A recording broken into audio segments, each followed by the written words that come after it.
Good morning, everyone. Okay, so while we wait for other participants to settle into their seats, I think we should have like a brief conversation and yeah, to check how ready are you all for today's finals. So first, allow me to officially welcome you to the final day of the 10th Padjadjaran English Competition.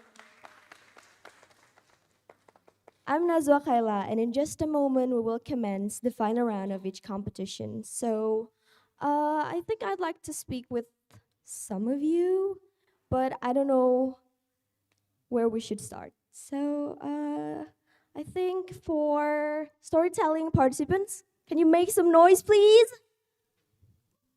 No one? No one is in the room yet? Okay. Oh. Okay, I think I'm just gonna go to somewhere. Hello, good morning. Oh, wait, I think, okay, wait.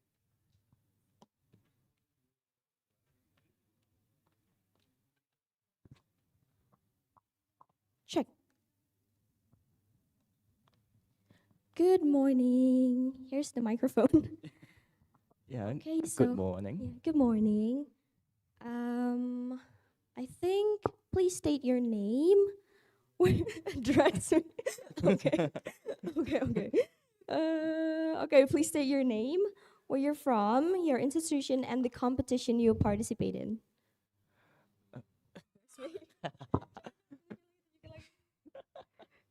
Tunjukin lagi ke kamera. Camera, camera, camera. Yeah, Address me. bro doesn't care. Hey, you gotta have fun doing this So stuff, you, man. so you're the elephant in the room. No. Okay. Okay. So, please say your name, where you're from, your institution, and the competition you participate in. My name's Omar. I'm from Edo Global High School, the Bandung one, and I also live in Bandung. It took me like half an hour to get here. Oh. Oh well. Oh well, Okay. it's fine. Wait, what else do I need to say? The competition you participate in. Oh yeah, speech. High High school? school speech. High school speech. Oh, okay. Congratulations on being the finalist, first of all. So, how are you feeling this morning? Uh, well, how do I say it? Can when I'm describe like your feeling. when I'm stressed, when I'm scared for something, I Uh-huh. typically feel a bit queasy, Queasy. like I'm about to throw up, or like when Okay. I'm on a roller coaster, right? When you're like mid fall and it's like whoa, Yeah. it, I know how it that feels. it's a Yeah. bit like that. It's not it, it ain't looking too great. Okay. It's looking bleak. It's looking what? It's looking bleak. Bleak. So you're not so you're feeling a bit nervous, like very, very nervous? Absolutely. Okay, so speaking of nervous, like how do you manage like that nervousness then, like the stage fright or whatever? Nothing. I typically just play Geometry Dash before I get on stage, and Geometry dash. Okay. Okay. So oh, I forgot to ask. Have you had breakfast this morning? oh yeah, I did on the car ride On the here. car. Oh, okay. What did you have? I had some bread with Nutella. Okay, nice. Good breakfast, nutritious breakfast. Okay, how did you spend last night? And did you have a chance to rest properly, or were you apa ya? Were you too busy preparing or doing anything else? Probably. I'm gonna be completely for real here, right? I'm gonna keep it 100 with you because I'm not be lying, right? I did not prepare last night. I'm just using the same script. Ooh. I just updated a few words here and there, just to make it Yeah. technically different. Mm-hmm. So I technically did get a good night's rest. Okay, well, good for you, good for you. So, but you did like, did you like incorporate like other participants' ideas, arguments into your speech, or Absolutely not. That Okay. would count as plagiarism. Yeah, it is. Okay, next question. On a scale of 1 to 100, how excited are you for today? Banana. But Nah, but like being actually real here, I'd say like 90-ish. I'm 90-ish. very Oh, you're excited. very excited. Yeah, Okay. because if I get anything good here, my teachers will have to stop calling me a disappointment. Oh.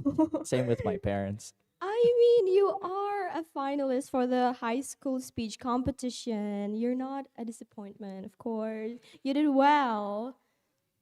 So, okay. To the next question. And final question, how do you expect the final round to unfold? I feel like it's going to be very, very difficult one where it's not going to be concrete on who's going to win. Everyone did Mm-hmm. very well, right? I Yeah. was in a room with her and she had a very good script yesterday, and I feel like she has a very good chance to win, but nothing is concrete in finals, right? Like absolutely nothing. Even Yeah. like football teams, basketball teams, it's not it's not like absolutely determined on who's going to win or not. Mm-hmm.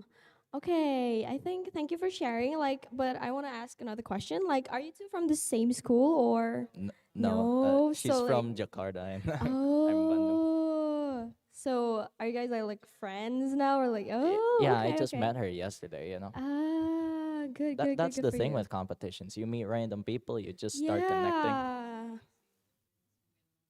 Yeah, yeah. maybe the real point of this competition were the friends we made along the way. Yeah, it is. Wow, such wise words. Please give applause for. What's your name again? Scrumptious. Omar. Okay, thank you, Omar, for sharing. Now we're gonna move on to another participants. Let me. Okay, we have someone volunteering. Hello, good morning.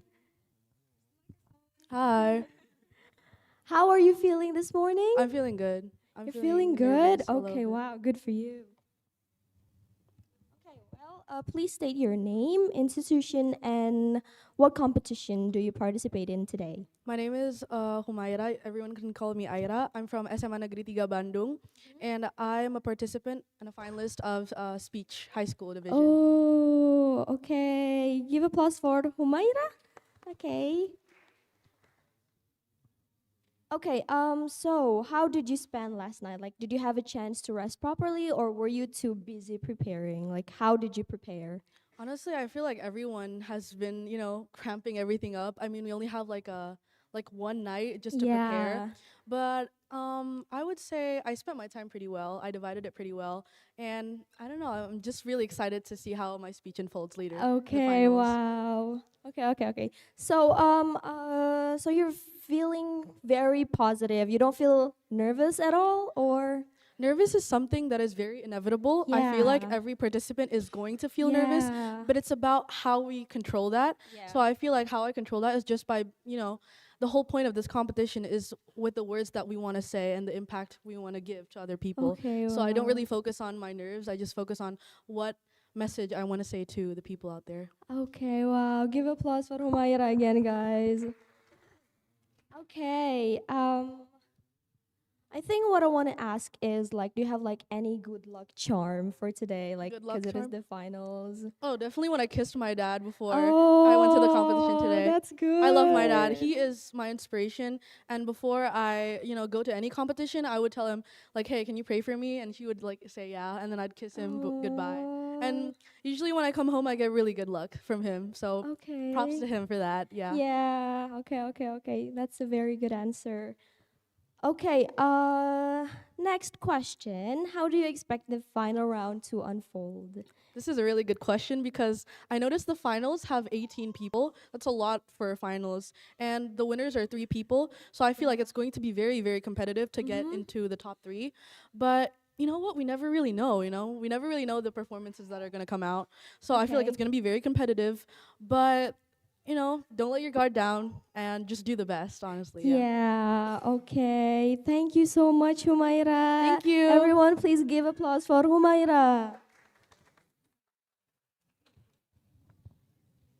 Thank you so much. I think we're gonna have a conversation with one more participant. I think I'm gonna go with the storytelling participant. I see someone's wearing a costume here. Hello, good morning. Good morning, Kak. Hi, I think I saw you yesterday. Yes, you did. Iya kan? I was Aku yang sitting interview. there. Yeah. Okay, so can you please state your name, where you're from, like the institution and the competition you participate in? My name is Faiza. I'm from SMA N21 and I competed in the storytelling competition. Wow. Okay. Okay, on a scale of 1 to 100, how excited are you for today? 100 because 100, because okay. I got the first tampil pertama, so I am very very nervous, but I'm also excited. Yay! Okay. Next, how did you spend last night? Like, did you have a chance to rest properly, or were you practicing all night long, for example? I actually did have a good night last night. I slept at like 10, but I wake up at like 3 and rehearse and all that. But I do Mhm. have a good night. Okay, I see you're wearing like, what is it? Like, is it? I see like a bit of red, a bit of blue and white. So who are you dressing as today? Like, who's your Well, character? I'm supposed to be Mulan, but I don't have her Oh, costume, so yeah. I just took something from my wardrobe and make it work. It looks really good. It looks Thank really you. Mulan. Yeah, people Thank can see you. that you are Mulan. Okay. Okay, I think this is another question. How positive are you for like the finals? Like, do you think you're gonna win the competition, or what do you think? And how do you expect the final round to unfold? I mean, I'm really positive, but I don't know if I'm gonna win or not. But I'm just gonna be positive and think the best that I could do. I would do the best that I could, and for the result, apa aja lah. Yeah, okay. Thank you so much for Thank sharing. Good you. luck for the competition. Thank you. Give applause.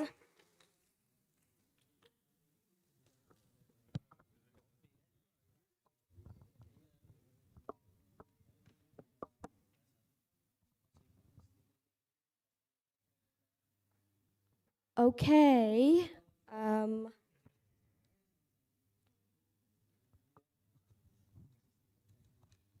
I see the room is getting crowded. And before I start, to all teachers or mentors who need their documents signed by the Unpad authority, you may submit your documents to the registration table. Okay, without any further ado, let us officially begin the final day of the 10th Padjadjaran English Competition. Thank you. Today, we are honored to be joined by the honorable judges for the varsity level speech competition, Ibu Afriwita and Ibu Atik Ambarwati. The honorable judges for the poetry reading and writing competition, Ibu Kenny Suryatmaja, Karadia Indra, and Ibu Pradewi Tricatami. The honorable judges for the high school level speech competition, Ibu Gartika Rahmasari, Ibu Emma Malia, Bapak Patrick Steven, Bapak Rafki Sadikin, and Bapak Agung Respati Wahyulianto. The honorable judges for the storytelling competition, Bapak Catur Surya Permana, Ibu Kurniawati Gautama, and Pak Bugi Gustaman.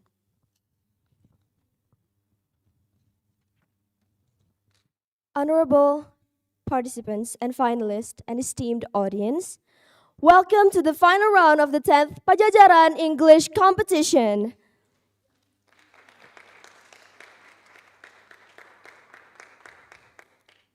It is wonderful to see so many bright and energized faces, and I hope this enthusiasm carries us all the way through today's event. Before we begin the final round, let us take a brief moment of silence to pray according to our own beliefs, to hope for a smooth and meaningful day, and to express gratitude for the opportunity to gather and to bring forth the fullest potential within each of us. Now, I kindly ask everyone to join me in a brief moment of silence.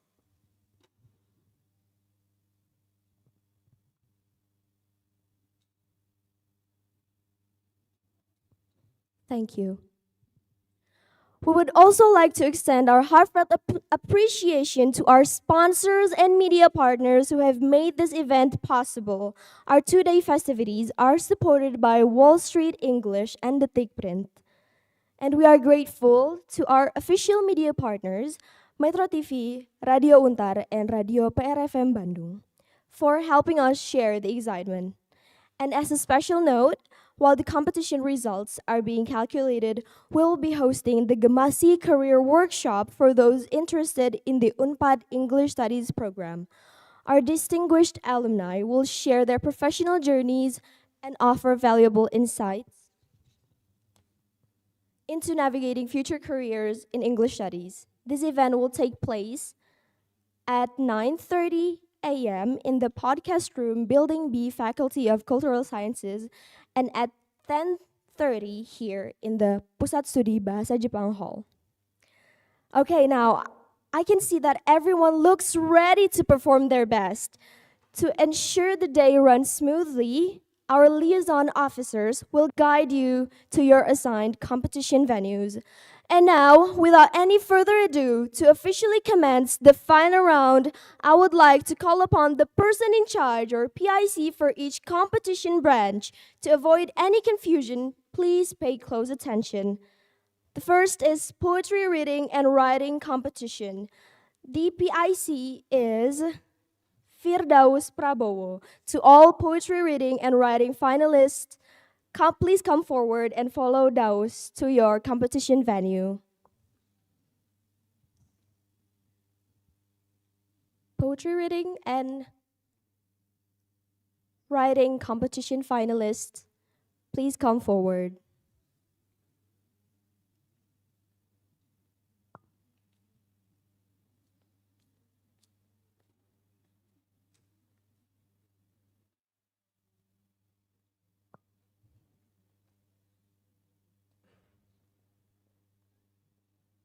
Okay. Anyone else from the poetry reading and writing competition, please come forward.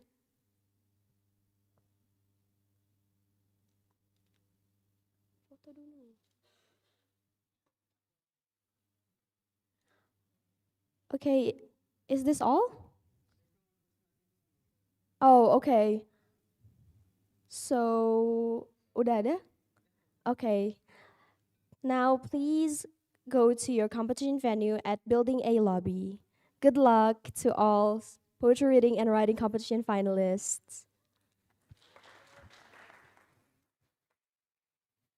The next one, we have storytelling competition. Your PIC is Chelsea Nababan. To all storytelling finalists, please come forward and follow Chelsea to your competition venue. Storytelling finalists, please come forward.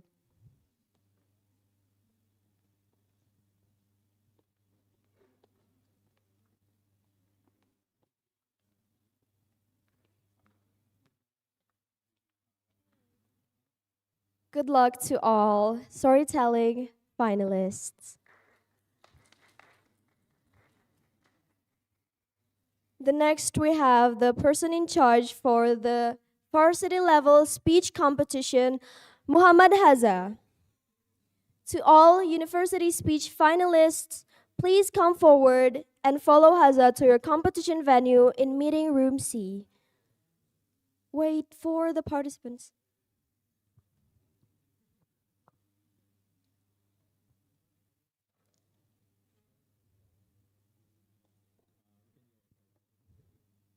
Okay. Okay, good luck, everyone.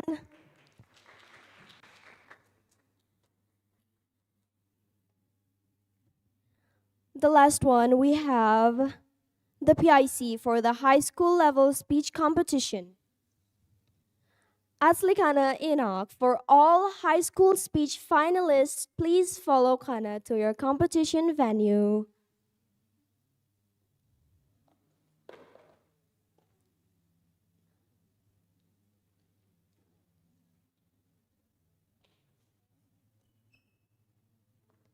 Best of luck to all of you.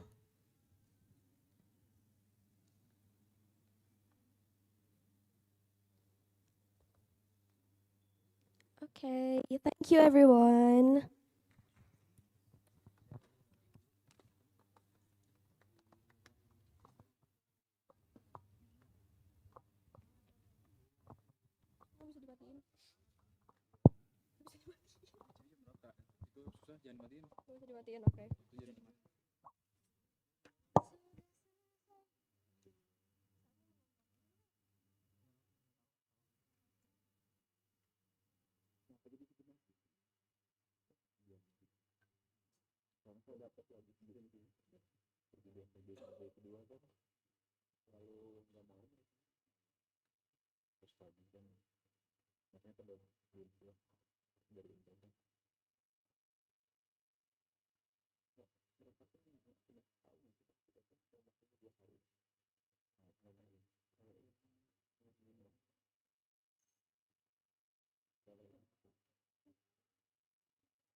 gantian gitu.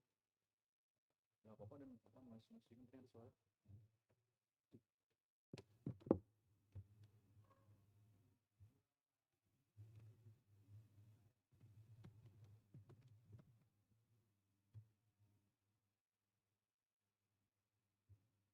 Itu seperti kalian ada.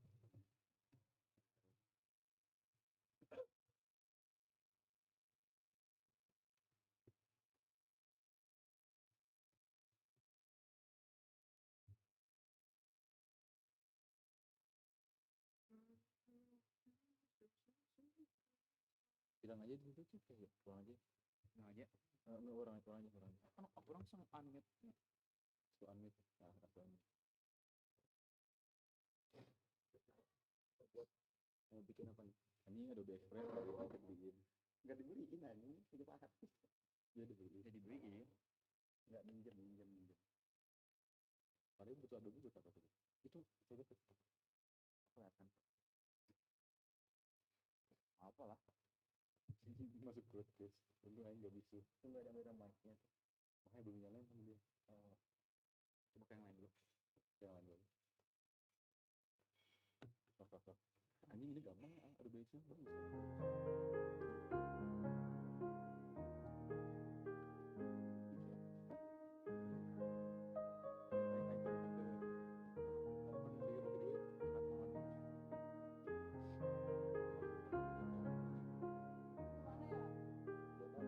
Buat gue mah ini gini.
Sok aja.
YouTube-nya.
Nggak tahu ya, ini mau bahas apa.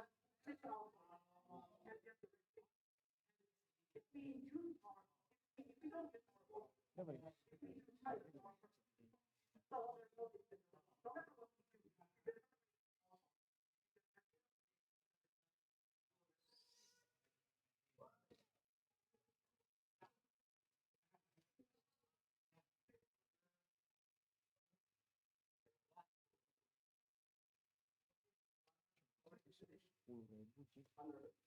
Sepuluh ribu sih. Secepat itu kecil banget. Digedein aja tuh. Apa ini gedein sini sih? Coba. Kok gedein sini? Sini gede banget. Coba gedein sini. Aduh, betul. I know that you were learning about the going or probably some competition to message. Probably you need to be more concerned also for your explanation, point for you because I know you were mad. I know you don't like it, but you know how to control your voices when to higher or when it's not listed, just to ensure your message during your speech will be understood by the audience. And then expression, well, and then your body language. I know that maybe you will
yang kejam-kejam apa?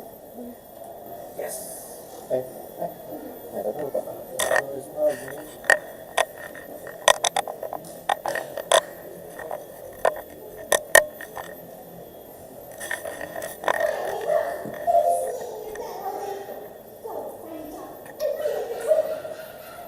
Yeah, that was what I heard almost every single day. My name is Mara, and as I was unemployed. My mom, what a fussy mom, always scolded me and compared me to my twin sister who worked in Aussie. Well, I do not want or choose to be jobless. Every time I try to apply for a job, I always got rejected. I didn't even know why. One day in the morning, I got a letter from the mailbox. This was a confession letter too. Okay.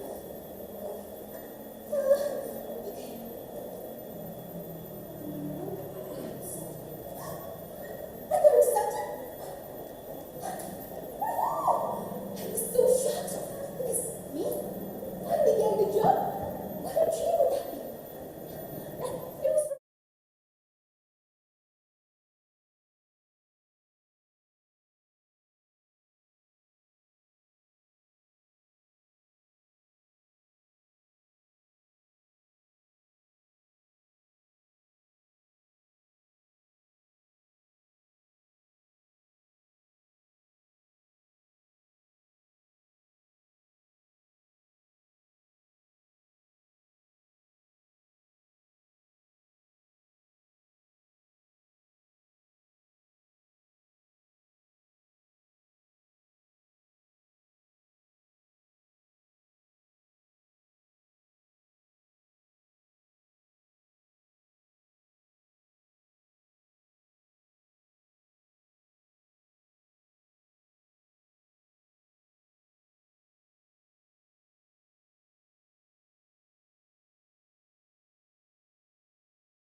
but also for the students and also lecturers because they are in one of the class, okay, one disabilities with 29 students, so 30, whole of the students are 30. So actually there's, okay, uh I like actually you offer some solution, but again there are always two sides of the solution. The first is for the university, but however for the family of disabilities too. Is it correct? We call it pendampingan actually, yeah. So when they enter their child or students to university, actually they don't really own to the university. However, they need the disabilities also need someone, okay, to take care of them in daily life. So all of the target of the learning in the class should be delivered and well informed to the all students. Actually, when you put it in your speech, same with the first competitor, same with the first participant before, when you give it into speech, wow, they're really amazing. Yes, university actually some nowadays they give also more aware about that. They give more facilities for disabilities, okay, for example public transportation, and even in the class they give a for what's that different toilet something, and also they have what's that stair for disabilities. But for the family sometimes they just put them the students, yeah, you already paid to the university, that's mean university will give the best for my students or for my child, for example, like that. However, for disabilities also, for the family also, they have to take responsibility. That's my experience. What do you think? I agree with that because I was kind of friends Mm-hmm. to me who like his my reference and somehow it's a little bit hard for him to Yeah. understand how it was. Okay. Okay, because in the school Mm-hmm. they didn't teach about mathematics. Okay. He studied like mathematics. Mm-hmm. But somehow my lecturer asked me because I'm always with him uh, that how about the parents? Yeah. Mm-hmm. Why do why do they put him to this major, Yeah. especially because it's kind of hard. And I think that parents should know the consequence of it. And after a discussion with the lecturer, with my friends, and also the parents, we agreed to take my friends to some like tutoring, extra tutoring class. Okay. And I think that is one of the best solution because you know how our disabled friends also deserve a better education. That the parents also need to understand that they need an extra process, you know. So Okay. yeah, I think that's one of my experience about Yeah. including the parents' interests. Why you don't put it in your speech? Yeah, I think I should include my speech, but nutrition and also maybe I was a little bit like lost.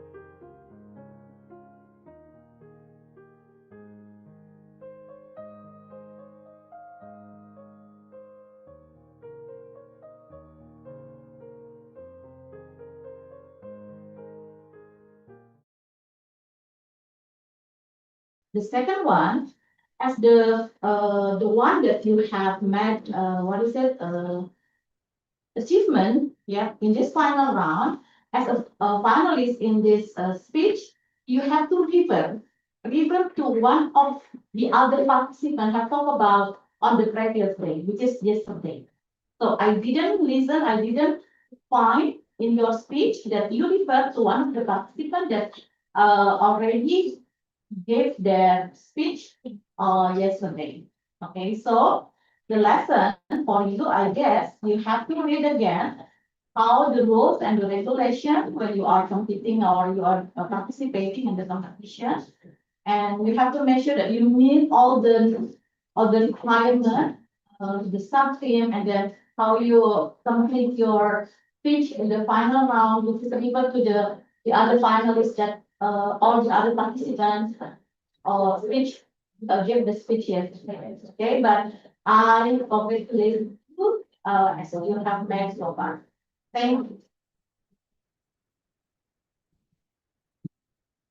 All right, thank you once again to Arun Swarna Bubi. Next up, we have Hanza Iliana Salvia from Seman 12 Bandung.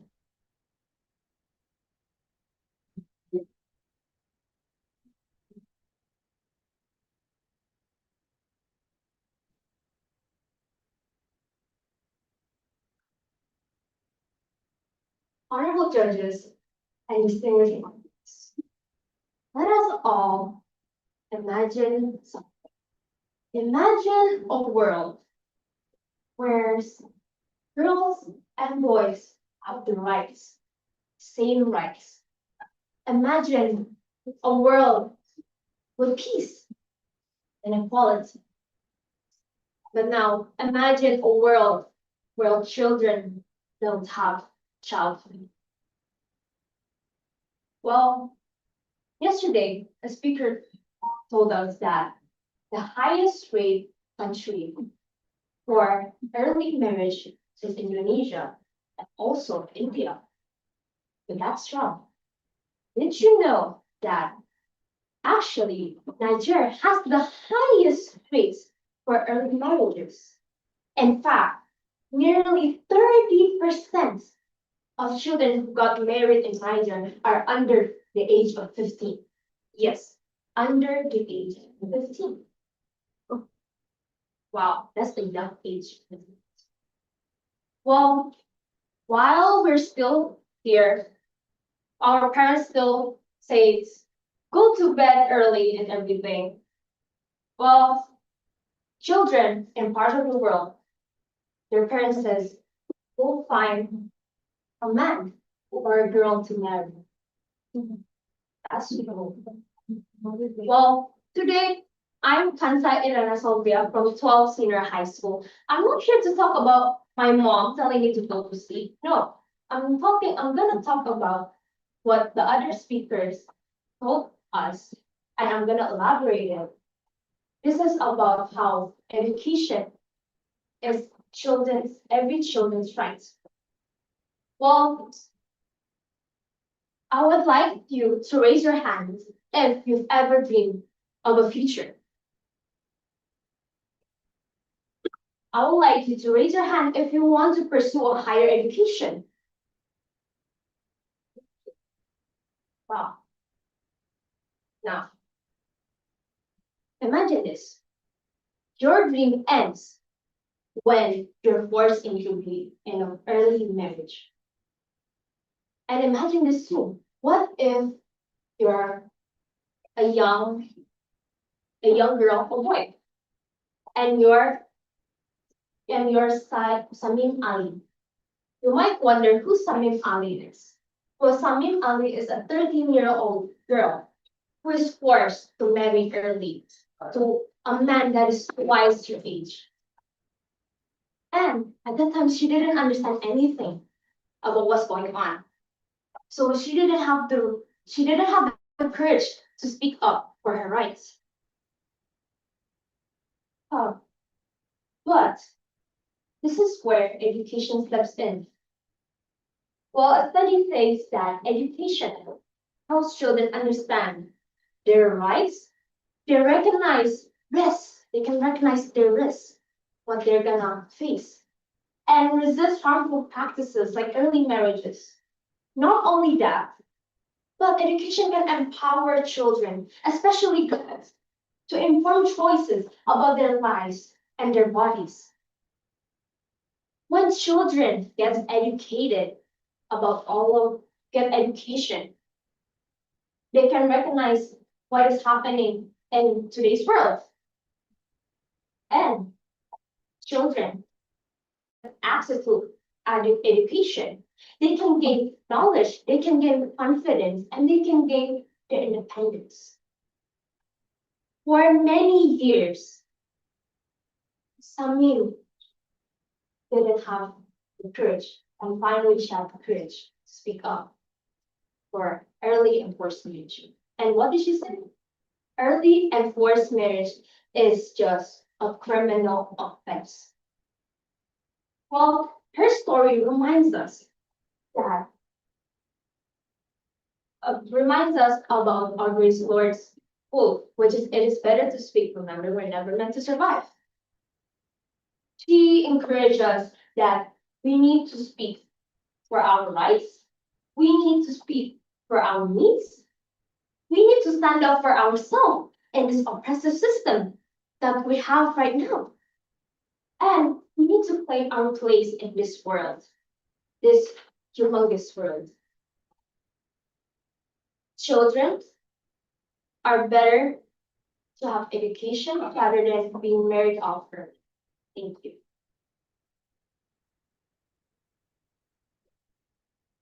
Lebih akan lebih.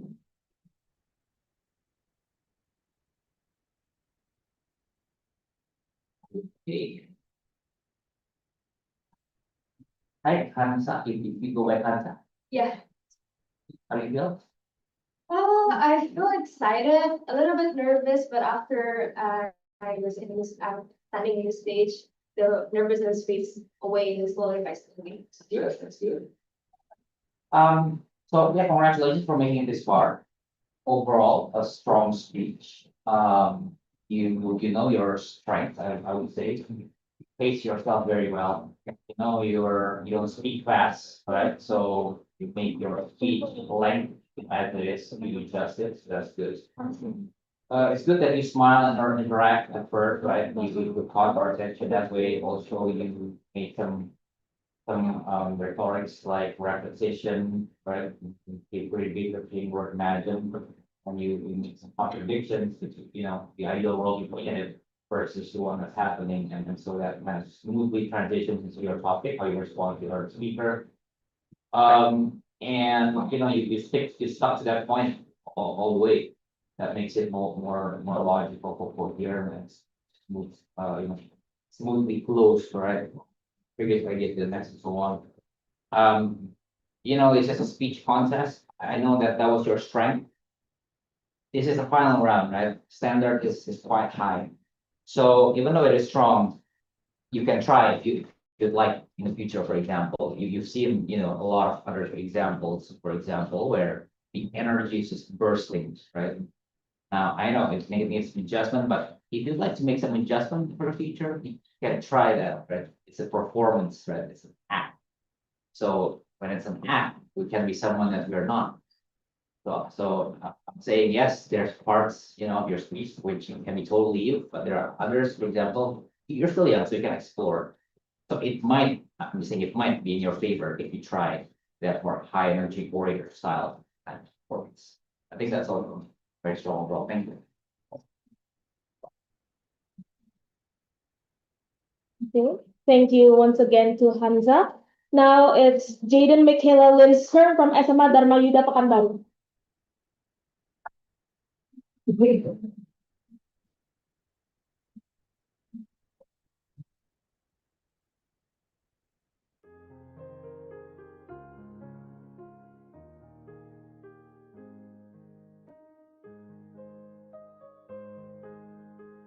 And views are not existing.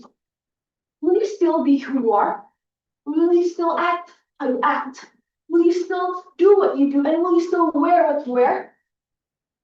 Good morning, honorable judges, ladies and gentlemen. My name is Jaden Michaela Lins from Dharma Yuda Senior High. It is an honor to stand before you today to talk about something that affects every one of us. Social media and its damning effects. A decade ago, our lifestyles were formed by real encounters, by family routines, by school experiences, and the conversations between the people near us. But now that job is replaced and also taken by social media. Social media is redesigning how modern lifestyle is. It is redefining what everyday life should look like. With trends rising like productive 5 a.m. routines, people feel pressured to keep up. They start waking up early before dawn. They start drinking matchas in the morning. They start doing Pilates just because of that FOMO. Just like my friend said yesterday, people tend to do and buy things just because it's trendy, like buying a boots. Now, this shows that social media doesn't just show lifestyle, it also sets expectations for them.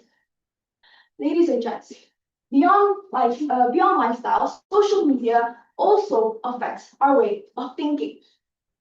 Algorithms tend to show things over and over until we believe that that's the truth. When our feed shows entrepreneurs shouting, "No days off," we feel guilty when you take time off to rest.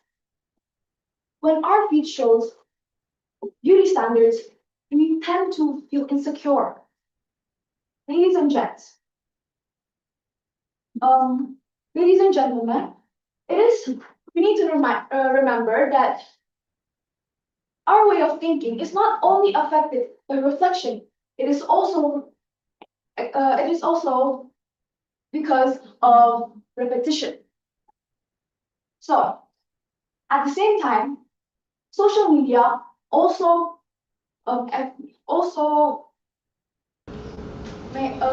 defines how we interact with each other.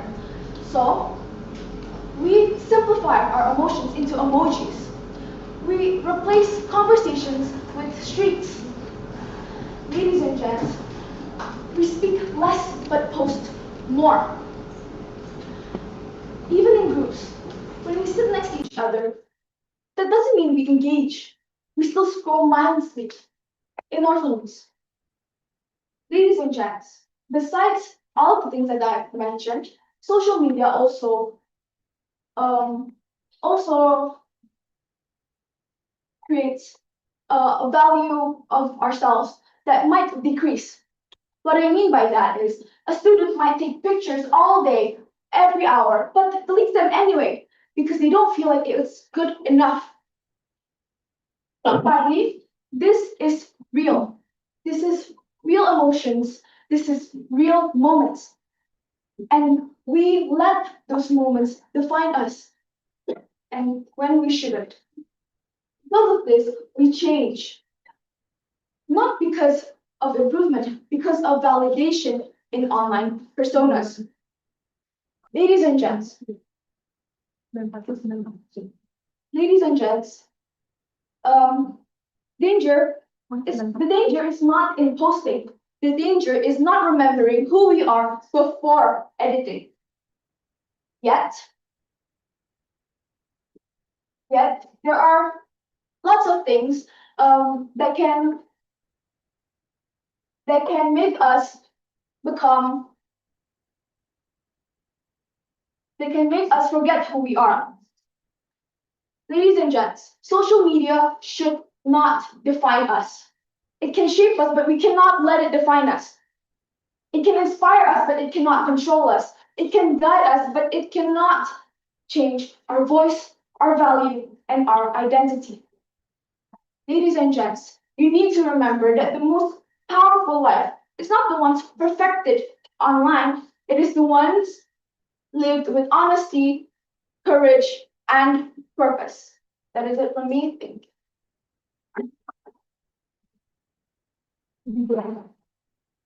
Okay. Thank you, Jaden, for your speech. And there's a book named Rhetorics by Aristotle. And there's three aspects of the good speech. There's to entertain, to inform, and to make people move, to inspire. By that, it's to mean that you need to make a story inside that, more than in terms of concepts. Then we'll have lots of story that resonate the actual problems. So people can be more engaging in that story. But then on your speech, there's a very article move on that on the speech. But then how you redefine lifestyle, reshaping thinking, and rewriting connection, that is more need to be more explored on that. Thank you. All right, thank you to Jaden for his speech.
Some with mobility challenges and some were visually impaired. Among them was a boy named Ali. Ali, sitting quietly in a corner, sketching a building with incredible precision.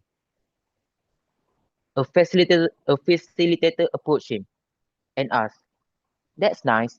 But why don't you draw something simpler? Simpler! As if his dreams needed to be reduced to fit society's assumption. When I asked him why he chose a building, he replied, because no one ever asked them how they want things built. The world built it for us, not with us. For a moment I stunned. The word struck me harder than any speech could ever have. You see, we built ramps without asking wheelchair users where they should go. We design classrooms without asking neurodivergent students how they learn best. We write policies about accessibility without involving the people who rely on them. We speak endlessly about people with disabilities, but seldom with them. That's where we fail. Speaking for others, no matter how good our intentions are, can be a form of silencing. People like Ali and Joseph were never meant to survive in a system that excludes their voice. Survival begins the moment their voices are no longer an echo in the distance, but a compass that guides our decisions. To speak with someone means means listening before acting. It means asking before assuming. There is no inclusion if the included are not in the conversation. When a deaf student demands interpreters, they aren't being demanding. They're claiming their rights.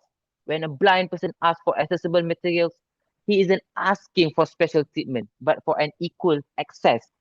These are the voices of strength, not weaknesses. And they do not need us to speak over them. They need us to amplify their voice.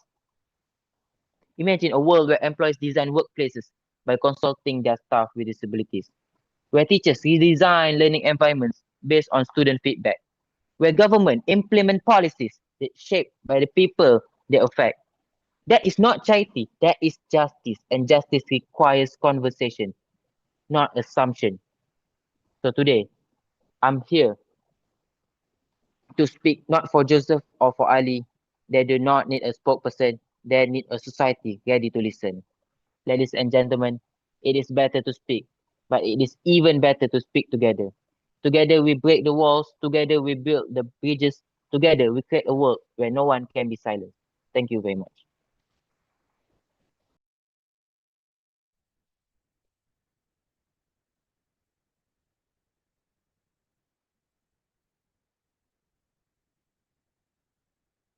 Okay.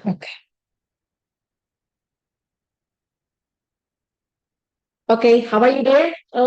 Sidi, how are you? Ikmal, Ikmal.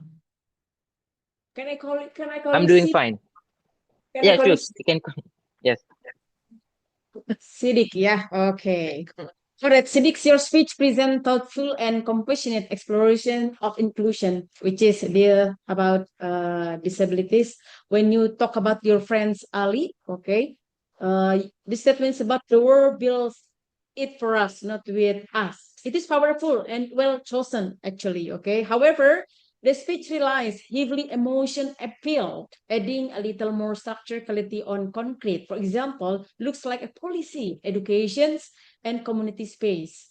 Okay, all your argument also even more compelling.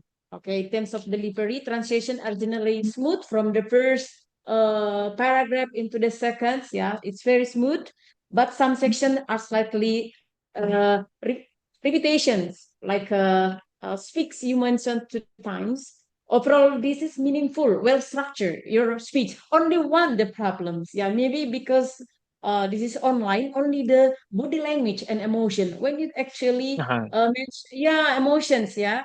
Actually, you can be angry when your friends Ali got something in there. Yeah, what's that? You can be angry actually and say in your speech in the third paragraph or in the third when When your the friends, yeah, facilitator approached him, right? right. So you can be angry to the government or something. Yeah, just only the emotion. I can feel it. Yeah, only that. However, overall it's good. Only body language, emotion. My suggestion actually, the first is we can see that you are disagree with this by your face your emotion, intonation, raising up your intonation. Yeah, that will be great. Okay, but I like a performance. Yeah, I can see that you really for to be able to join these competitions. I like it. Thank you. Hanya itu aja ya. Body language-nya nggak Yeah. kenapa. Yeah, thank you.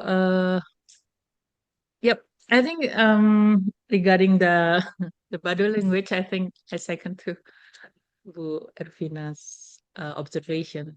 Uh, so I think probably because you're sitting, yeah, sitting in front of the camera, and then it's just like a Zoom meeting. It's limit your gesture as well, and I think in terms of tone, yeah, again, I second to your opinion. It sounds a bit monotonous, Ikmal. Although your content is well developed, I would say, and also even, but like the beginning, actually, if I see your text, actually more interesting when compared to where you deliver it, honestly. So I think when you translate from from the idea from the text to the way you spoke it, I think it needs more, like how to engage your, especially you have more barrier that you deliver it online. Maybe you need to think how to engage more, how to optimize, or I mean, like, make use your tone, your gesture as much as you can to engage your audience, because you certainly, of course, you have some limitation in terms of media. You're online, and then sometimes the speakers not excellently working, probably sometimes. But overall, as a content, it's I still like just yesterday, um very compassionate. You start with us to imagine. And actually, when you mention about being invisible, it reminds me about one novel. I don't know whether one novel I read first time when I enrolled in Sastra Inggris. I don't know whether people here read it. It's Ralph Ellison, The Invisible Man. That's why this exactly why I can relate, because this is exactly what it feels when the the protagonist in that novel experience, and I am I'm trying to be empathetic to the protagonist at that time. So thank you. This is a good Thank you. speech. Thank you. Thank you, Jess.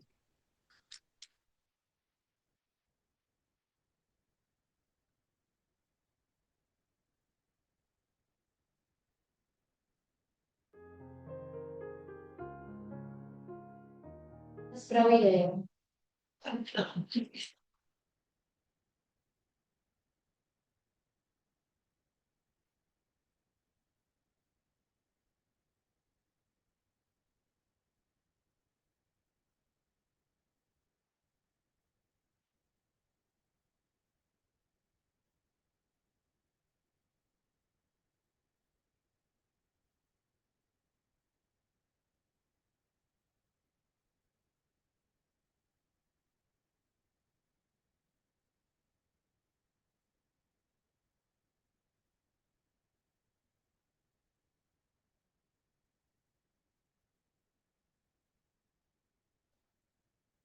You try to say, well, it's my second language. Not really. Really? Well, Take a breath. Okay. so you know what? I only use my second language for 15 seconds. But none of you, 90% of you have no idea what I'm talking about. Is it true? Yeah. And that's what I feel to be deaf, to be people with disabilities. For example, deaf people,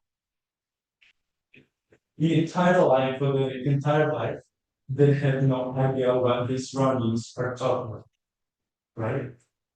Well, when we talk about inclusivity, there are many core problems that should be getting more attention. But for now, I will talk about three things: accessibility, opportunity, trust. We started with accessibility.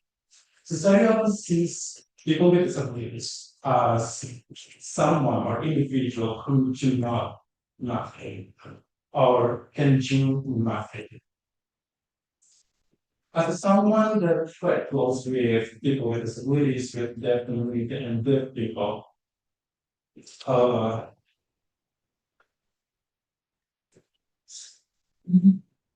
uh,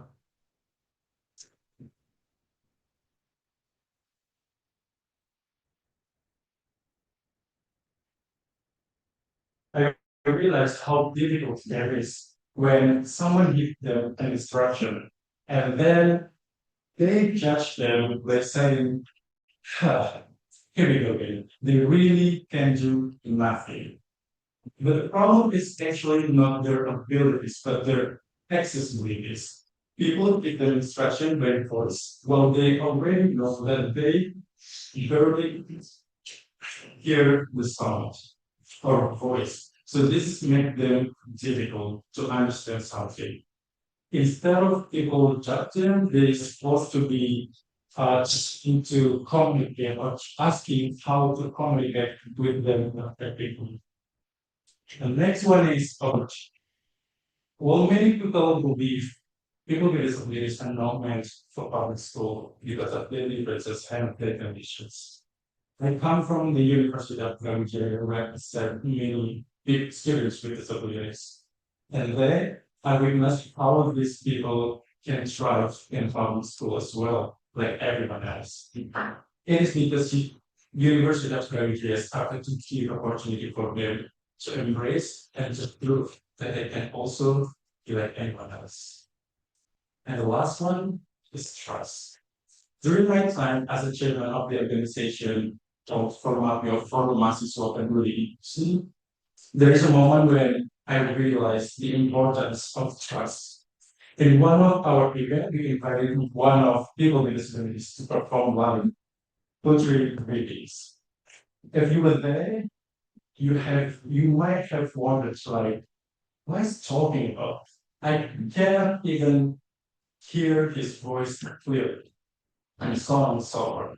But you know what? After the performance ended, this man came to me and saying that he's really proud of himself. Even though if we see the audience have no idea what he's talking about. But on the other hand, this man, really proud of himself. And this is the importance of trust. How we can build, how we can rebuild the confidence that has been disappeared because of the stigma that they have been living for a very long time. And that's from talking, and that's what I'm thinking. Hi, my name is Atala Traffic Palawan. And you know what? For a very long time, society has shaped stigma toward people with disabilities. And those stigma has shaped the way the world works for them. So do you think it is time for us to fight the stigmas and fight the system together, all as one? If it is, let's join with me to fight together, all as one. Thanks.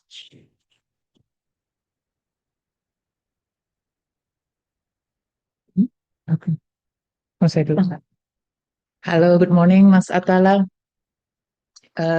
Thank you for the sign language. Is it Bisindo or Bisindo? Okay, that's why I can grasp it. Cannot understand it. I used to learn from Bisindo, and like there is like kind of friction, right, between Bisindo and Bisindo about yeah. Thank you. May I know that for MAPI, is it how the Forum Mahasiswa Peduli Inklusi, is this supported by the, I mean, like getting the budget from the university? And then my question is, before I go to your speech, how to make sure that the community of sign language can grow, can nourish, being nourished, and can grow in the community. I mean, like, this is my experience. Yeah, when I learned to publish, when I tried to enroll to the publishing classes, we have to, it's, like the class only receive like 20 or 15 per class, and every year you have to compete to get the seat. I mean, like, it's not friendly for people who really care to create the community more friendly to, for example, the deaf community, for teman tuli. That's why our system is never changed. Like, the community for the sign language is very limited, and then even like, it's our policymakers, they don't try, they, in my opinion, they are not trying hard enough to make people can understand sign language as their daily life, for example. Instead, like in Pare, they more creating like kampung English, for example. And while even like in my previous organization, when they supported, give me free classes for Spanish, French, and like French, English, and Arabic. But when I proposed for support to learn a sign language, they cannot disperse the budget because it's not in their list. Like, this is just like how the system itself never tried to learn what they need. And while your speech is truly compassionate, but still you didn't answer, you still, I think until at this stage we still agree to disagree, right? That this is a matter of human rights, and this is not about just compassion to those who in need, but the people in disabilities, they are not beneficiaries of university services. They are right holders. That's the thing that most of our system never acknowledge. That's the issue. And I think that's where we actually doesn't have common ground. So but thank you. The way you deliver this is really touching. Yeah, Yeah, so and thank you. And I can feel your compassion to the community. But again, compassion is just bare minimum, I would say. But as a system to change the whole community, the whole society, compassion is not enough. yeah. Compassion, we are not charity. This is not charity movement. So we need systemic change for disability issue. Yes. Okay, so I think that's my point. Hopefully, you can get what you have. Yeah, I hope you can understand my point. Thank you. Okay.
empower girls, right? That's a good idea.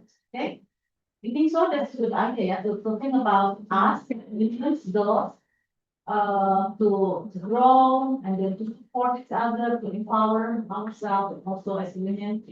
But later on, maybe this year you also join the competition, maybe here at Padjadjaran University or somewhere else. So make sure that your voice louder, clear, okay? Bring yourself as confidence as your idea. Okay, thank you. Thank you, Saskia. And I would like to take this chance to remind you all to please keep your communication to a minimum as your tone could be distracting to both participants and judges alike. So, next up, we have Omar Reynard Satrio from SMA Edu Global Bandung.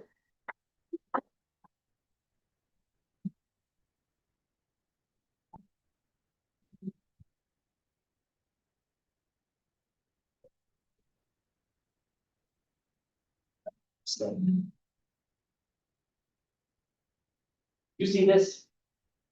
This is my paper that I wrote many of the key points from my speech. A good speech does not need that. A well-prepared speech, the one that will bring me to the number one, does not need it. So, before I start my speech, this is the points. Everyone here, my fellow participants, you have all done an amazing job. And thank you for the judges for finally taking time out of your very busy schedule, I must presume, to come here to grade all this. Thank you very much. And without further ado, my name's Omar. I'm from Global High School, and today I'll be talking about the way social media has changed our lifestyle and our way of thinking. But before that, before I get into my main content, let us take a look at this imaginary whiteboard I have prepared. I have prepared key points on here, so nobody gets too confused while I'm in the middle of having my speech, and if I suddenly talk a bit fast. So my first key point is how social media collects the data and knows what you like and don't. Second key point is how social media uses their collected data to recommend you the stuff you'd like to see, everything that makes you feel good. And thirdly is how we were never really meant to survive in a world like this. And then fourth is, well, just ending. Yeah. But that one's unnecessary. We could just scrub that off the whiteboard. So, first point, how does social media collect your data and know what you like and don't? It's very simple, actually. How social media collects what you like and don't is by, well, simply seeing what you search, what you like, and from the recommendations it gives you randomly, it'll see, okay, you like this, you like that. Not really that big of a problem. You don't have to be a rocket scientist to know this or to understand this. It's very simple. But that brings me to my second point, which is a bit more of a problem. So those very, very, very, very long terms of services that you always swipe, press accept, you don't read it. Somewhere in there, there's a fine print on, hey, we can use your data, sell it to advertisers, and use it for our own personal gain. That is where I feel some of the bad comes from. Because with that, it can recommend you some things that are not really the greatest. Like the influencers who are only there to show you, the best of what you can be and whatnot. And usually that's an okay thing. But in some cases, they're only there, take your money, run away with it. They sometimes, have their own shop and they'll profit from it very, very much. And that brings me to my third point. We're never really meant to survive in a world like this. It's absolutely terrible if you think about it. Like we used to live much more simpler lives where we didn't really have to think about, what's gonna happen with all of my personal information? Where is it gonna go? Who's gonna have it? And partially also something that contributes to this is the fact that anybody can content, including predators and other bad people, as my friend Aleta said in her speech yesterday. I'm just quoting so that it fulfills the quote. So I've already been given the yellow card, and I feel like that is where I should end it off. Forgive me if I have made any inaccuracies in my statements or anything that could offend anybody here. Wassalamualaikum warahmatullahi wabarakatuh.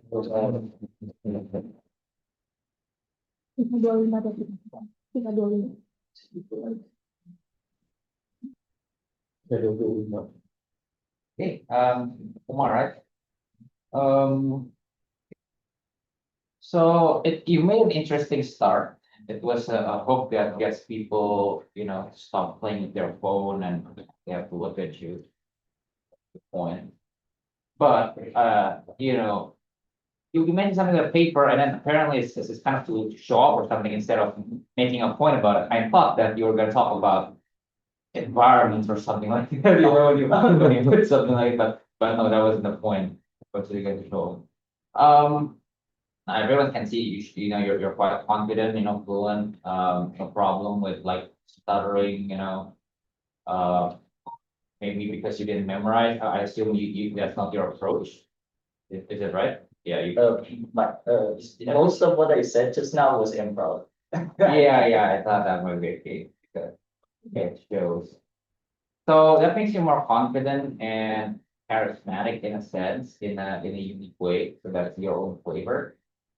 If there's in fact, I can provide this towards the end. It seems maybe it's also partly because you're improving. So when you're given the yellow card, it's like you left it hanging, it seems like the conclusion could be smoother, right? Because you don't have any particular script, maybe it can be both pros and cons. Maybe for your confidence is good, like other people, if they forget their script, their technique is memorizing, and when they forget something, then it shows, right? It ruins everything. With you, doesn't happen. But then, a little distraction, like a yellow card, and then you suddenly just leave it hanging there. The conclusion becomes less strong. And if you stretch the whole point, if you have made something at least like a structure of script, for example. So you see what I'm getting at? Yeah. So overall, strong one. But with improv, still, regardless of the time, you still got 30 seconds left almost. Yeah. Try to drive a point home again. I think that's all. Thank you. Thank you very much. Thank you very much for the constructive criticism.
Yeah,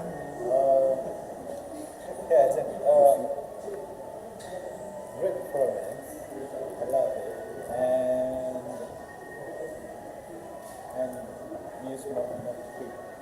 That's story. They're easy to catch. Yeah, easy to catch. And you can also take a photo.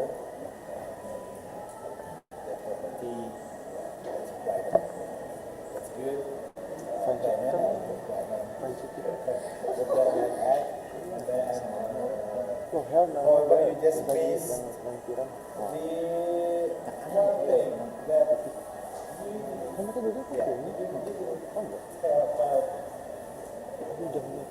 why Jacob died. You yes, Jacob slept. But fell from there? Yes. You missed that part. Yeah, that's one part, yes. But yeah, everything is what he said, it's good.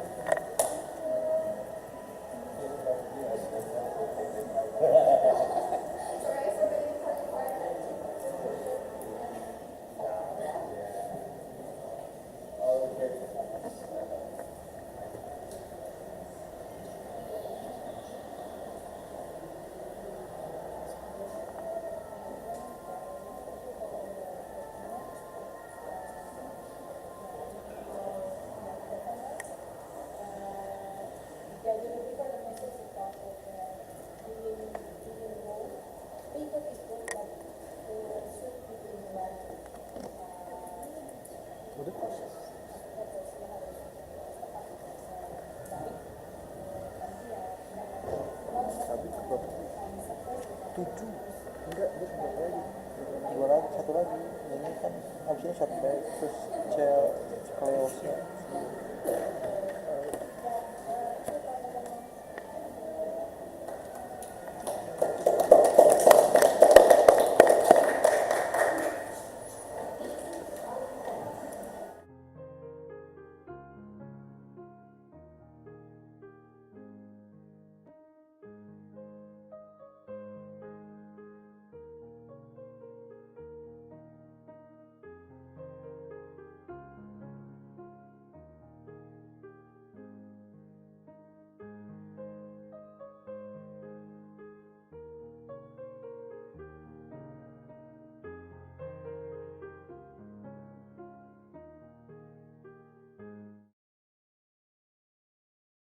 It's not a threat like everyone says in the most of the speech.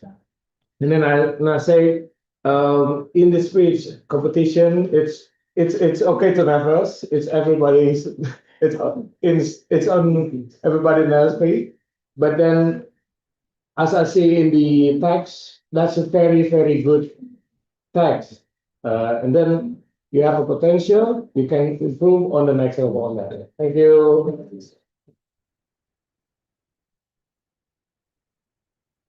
All right, thank you to Adila. Now we will have another short break consisting of another 5 minutes. Thank you.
I told Dr. that in 2021, I was placed in the site construction.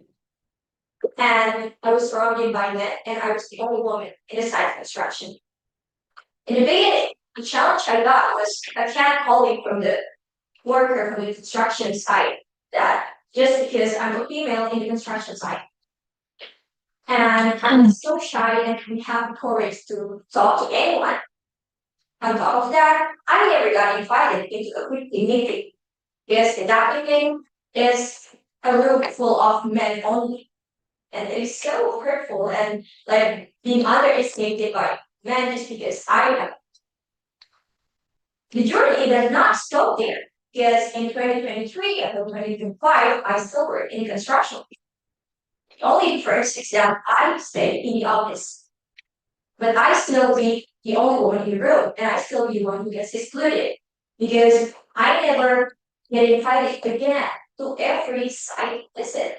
Can you imagine? I'm like, I spent 2 years in the construction site, and they didn't even recognize it. They didn't even believe it. They still think that I know nothing. I mean, I know more than nothing, but they still think of me as a woman who cannot do anything. So I never get invited.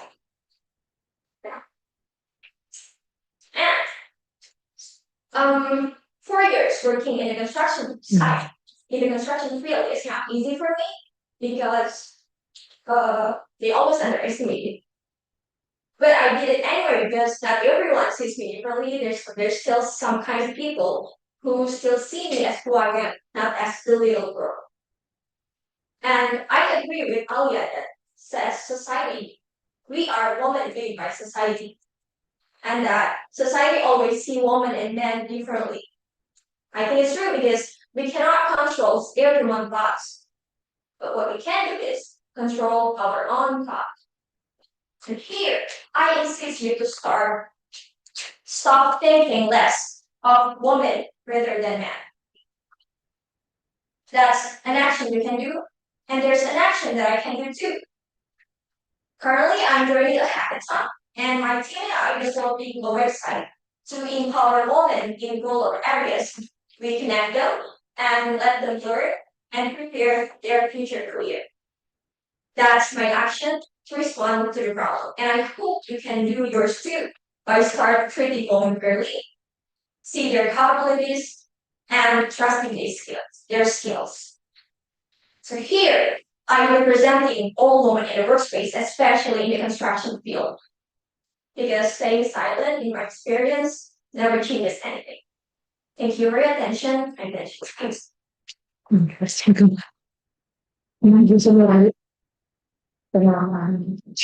Yes. Well, good morning, Mbak Najma. Okay.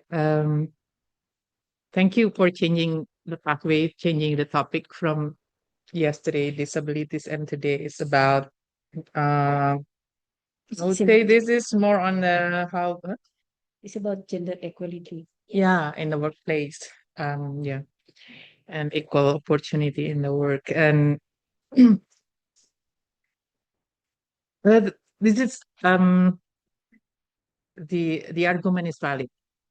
And I'm sure because it comes from experience. So like I believe this is true, but again, yeah. I think I really appreciate your move personally, that you want to prove yourself that woman is capable in doing the work, right? Unfortunately, that's the society we live in, right? That women and those one of them are women have to prove themselves that they are capable. Unfortunately, yeah. But as a structure of the argument in your material, I think it would be much stronger because your tone is to advocate, right? To advocate and to get your rights, to get the equal treatment, equitable access to women, and in this male dominated workplace, I would say. Uh, uh, I'm thinking, I think you have potential as a change maker. You know, like in NGO world, there is some NGOs who really focusing on the youth who have like idea to change the system, like system changing. Um, I would say you can try to enter this area as well with your skill, of course. You don't have to work in the like construction site, but if you have like really passion in making changes in the community, you also can develop more programs more on the change. There are some organizations who focus on the youth as change makers, and I'm actually one input probably. I think your story about how the situation in your workplace, catcalling, harassment, sexual harassment, and bullying, uh, it takes way too much in your the whole story. I think it's like 80%. It's about the story of your story in the workplace, right? And you put like 20% of the content about hackathon you are trying. Actually, if I may suggest, you probably can deliver more on this hackathon because it's like it's more solution. You can see like hackathon after you provide the trainings or whatever you did to the women's group or rural women's group, or whether they are rural farmers or they are smallholder farmers, how they connect to the technology, and then you can see what is the impact from your movement. I think it's much stronger message advocacy. For example, after the intervention for, let's say, 1 year, I can see a single mother who had never touched handphone before. Now she's well versed in what, something like that. It's much, for me, I think it's much impactful message. Of course, I understand your concern about the sexual harassment in the workplace, and or that if you want to take that like I prove that I can do something better than them. I can empower other women support women. uh I think that's much that area you need to look into further. uh or you want to, following this, you can promote about the system, like to the organization, to the company, that they need to develop regulation which prevent not only women but any workers from harassment, any kind of harassment. So I don't know whether the it seems that the company doesn't have this ethical systems, like to how to respond to harassment to their staff, as if, but it's not mentioned anywhere. So that's my input. Thank you. Mm-mm. Mm-mm. Mm. Okay. All right. Okay. Okay. That's okay. Now I get it. So it's just starting point. Okay. If that's the case, actually you can your position also can see with this kind of problem, instead of like you are trying to prove yourself, what you can see, what the company need to improve in their systems to see, because this is of course the company's responsibility to be safer for their staff, no matter their gender is. And it's not, probably if it's not for this company, but in general, you can promote or you can advocate this message. Hey, companies, you need you need this kind of system to mitigate any kind of harassment in your workplace. Otherwise, you will lose talents like you. Mhm. Any harassment. It can be sexual harassment, bullying. Because in the workplace, corruption, and whether they have like whistleblower system, whether there is anti retaliation policy, it's needed in any institution. That's one of the protection system that even like the university. I don't know whether Unpad has this protection policy to protect their mahasiswa, their students. I don't know, but as far as I understand, that most of the universities in Indonesia, they don't have that. That's why the sexual harassment in universities are rampant everywhere. But the cases is just like under. Yeah, I know that, but I think as an advocacy, you can see what kind of system can be changed by institution to make them a safer place for any staff, not no matter their gender is. Yeah, thank you, Mbak. Thank you. Yeah. Okay, how are you?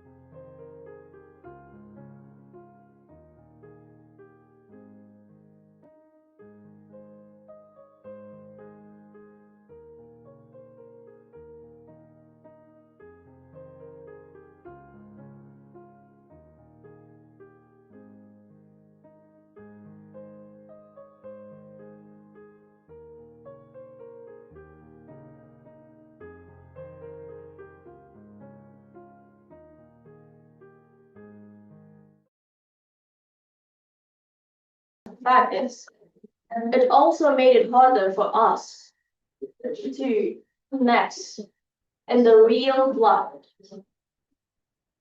Technology affects the way we think, the way we connect, and the way we make connections by each other, and by community. And I wanted to refer to one of this participant's speech. One of my friends, not Shafa, back then. She said, its consequences often tempts us to seek quick shortcuts. We may quickly find that slowly learned, although there is truth to some extent. But it also makes it sound as if digital spaces always leads to shallow learning. In fact, digital spaces, especially social medias, forums, or even connections, can help us learn faster together. When someone speaks up online, whether they are sharing some ideas or giving some lifestyle expectations, inspire us, or correct misinformations, people respond almost immediately. They add sources. They add or share personal experiences and expand the discussions and even challenge others' assumptions. And this became more important when we think about the act of speaking up. For generations, many marginalized communities were given the space, the opportunities to speak up.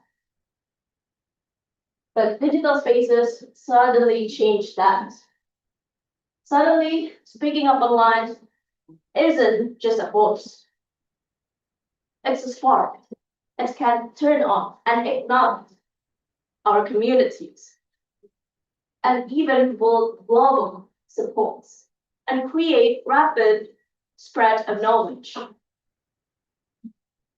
Take Black Lives Matter as an example.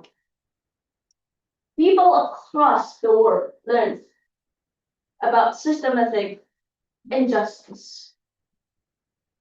Videos, threats, and even personal testimonies educated millions within hours. And in all these cases, digital communities didn't simplify finding information. They co-created it. They built understanding together. and the speed of informations and communications didn't weaken learning. It strengthened it. It turned speaking up into powerful educational force. Technology changes how we connect with each other. It brings challenge, loneliness, pressures, and even distractions. But it also brings something that we call extraordinary. The ability to speak up, to learn together, and to create understanding faster. So I urge you guys to let's make a choice. Let's stop scrolling past each other's and start showing up for each other. Because sometimes the most meaningful connections isn't the one we find online. It's the one we create right here with each other. Ladies and gentlemen, my name is Hawaii Hamra from SMA Negeri 1 Balikpapan. Thank you.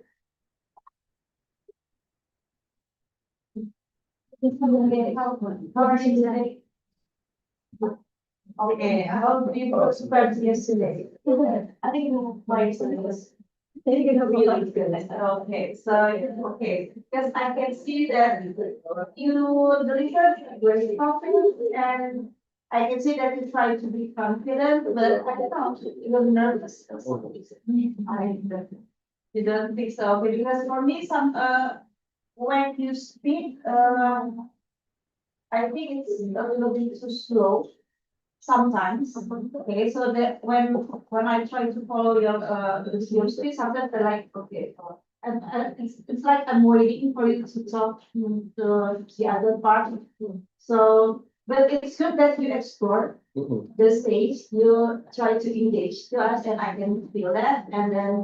And you also did a good start by asking the question to engage to the audience. And as I can still see, you have something to show your identity, like yesterday. Yeah. And then, and you also still have the confidence.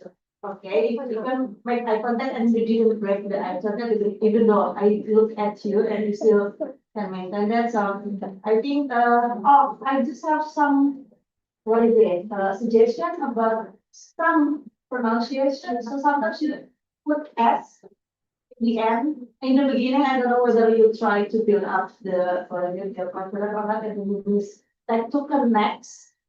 So and then we say pastas. So just that. Okay. So that's good for my suggestion. Okay. So that's overall you did a good job. Thank you. Thank you again to Hawa. Continuing, we have Audra Clarissa from Seman 3 Kota Sukabumi.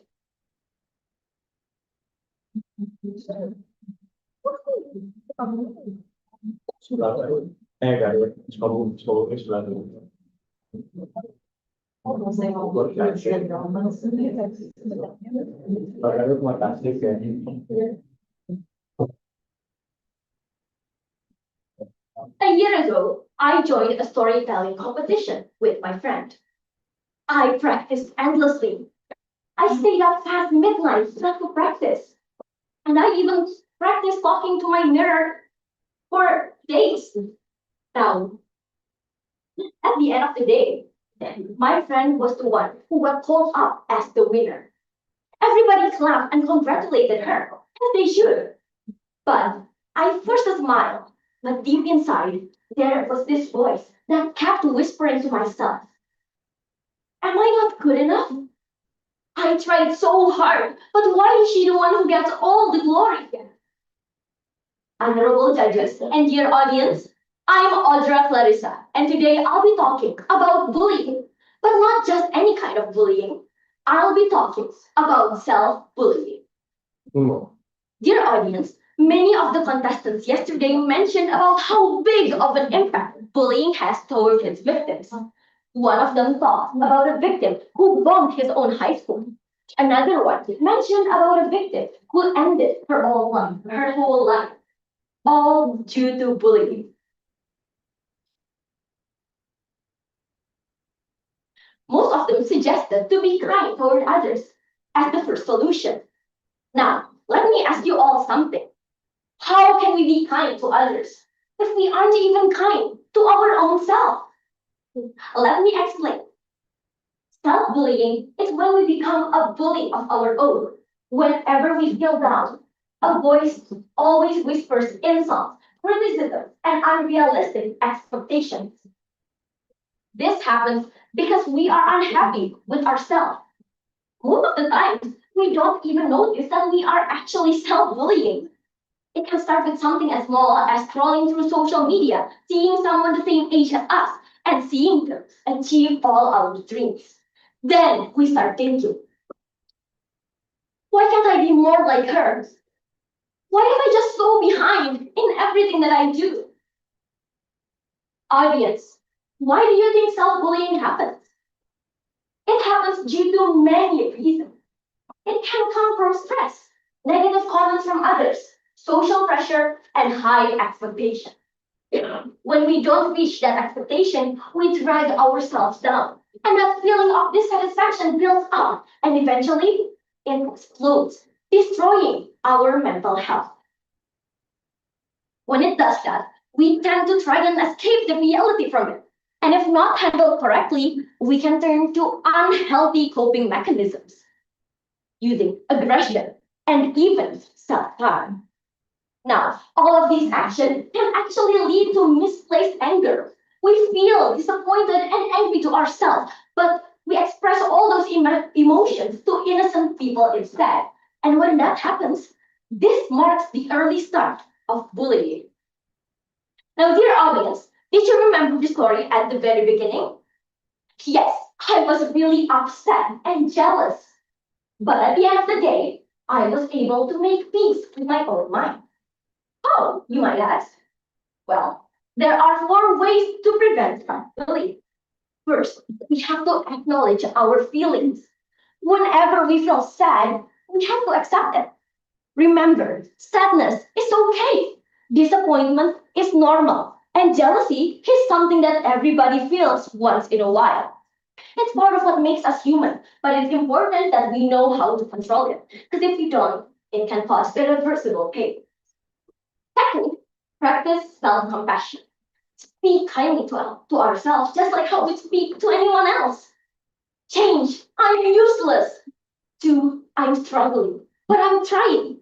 So that's okay. Third, set a realistic goal. Break down big ambitions to small steps. Appreciate all of our efforts. Remember, it's always about the progress and never about perfection. We need to stop comparing ourselves to others. One way to do that is by limiting social media intakes. And fourth, talk to someone we trust. Yes, it can be difficult to open up, but once we've talked about it, we're already solving half of the problem. We can talk to a friend, a teacher, our parents, or anyone else that we trust. So, dear audience, at the end of the day, we can't change how the outside world acts, but we can change our actions. So speak kindly to ourselves, remembering we were never meant to survive. Treating ourselves with kindness can lead to kindness for everyone else, and that is the start to prevent bullying. Thank you.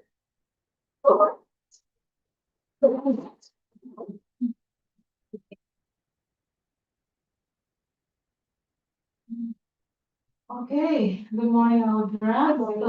So it's so nice to meet you again here. It means that you have met to the final round. Congratulations. Thank you.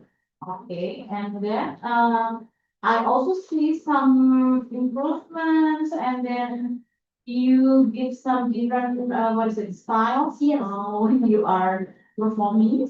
Okay, and I like that you also given to us some what is it, new jargons that I have inspired, because one of the speech is also to move people, and then they also feel being inspired by you.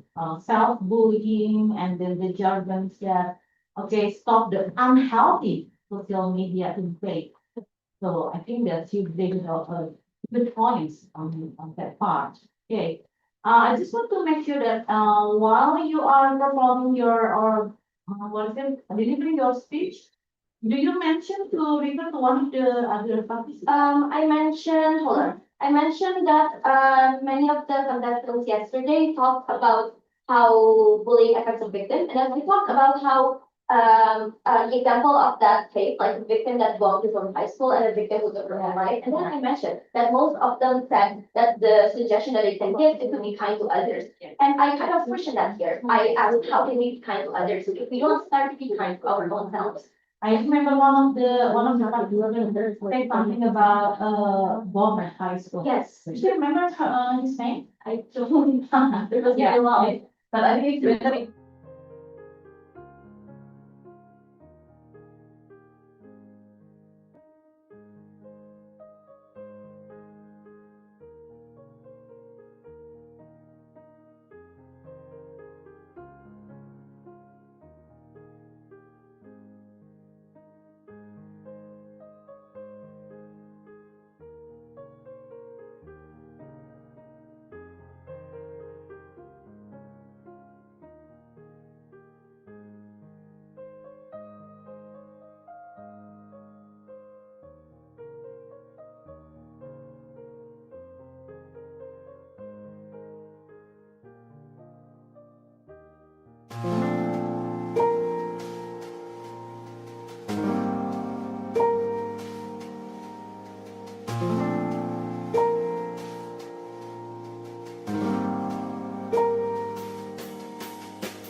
Kalau dari Ara, tadi pertama membaca ya hard skill-nya. Dan storytelling itu ternyata penting gitu.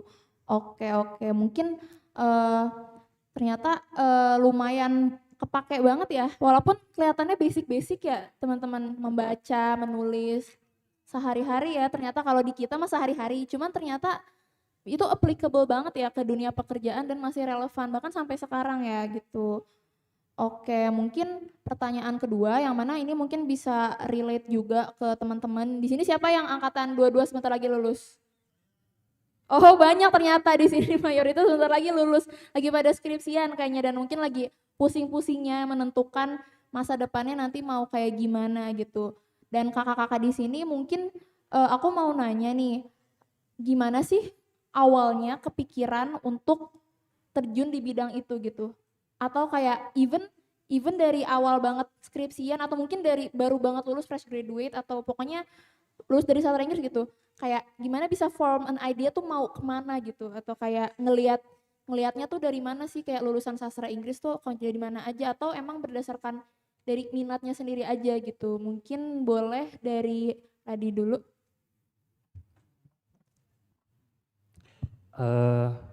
Aku sih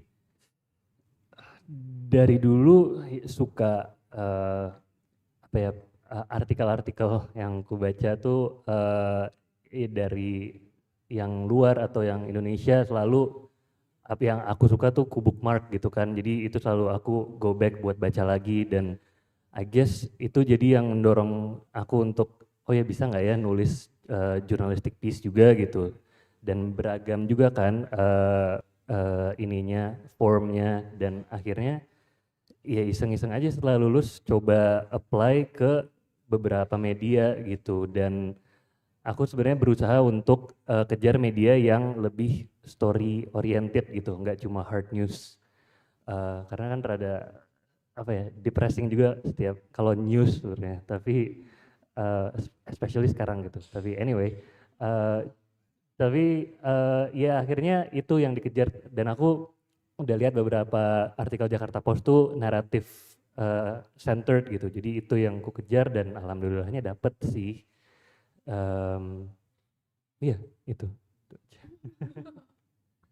Oke, menarik banget. Berarti kalau dari Radi sendiri tuh emang dari dulu, dari masih zaman mahasiswa ya mungkin emang udah suka baca artikel-artikel gitu ya? Iya, gitu.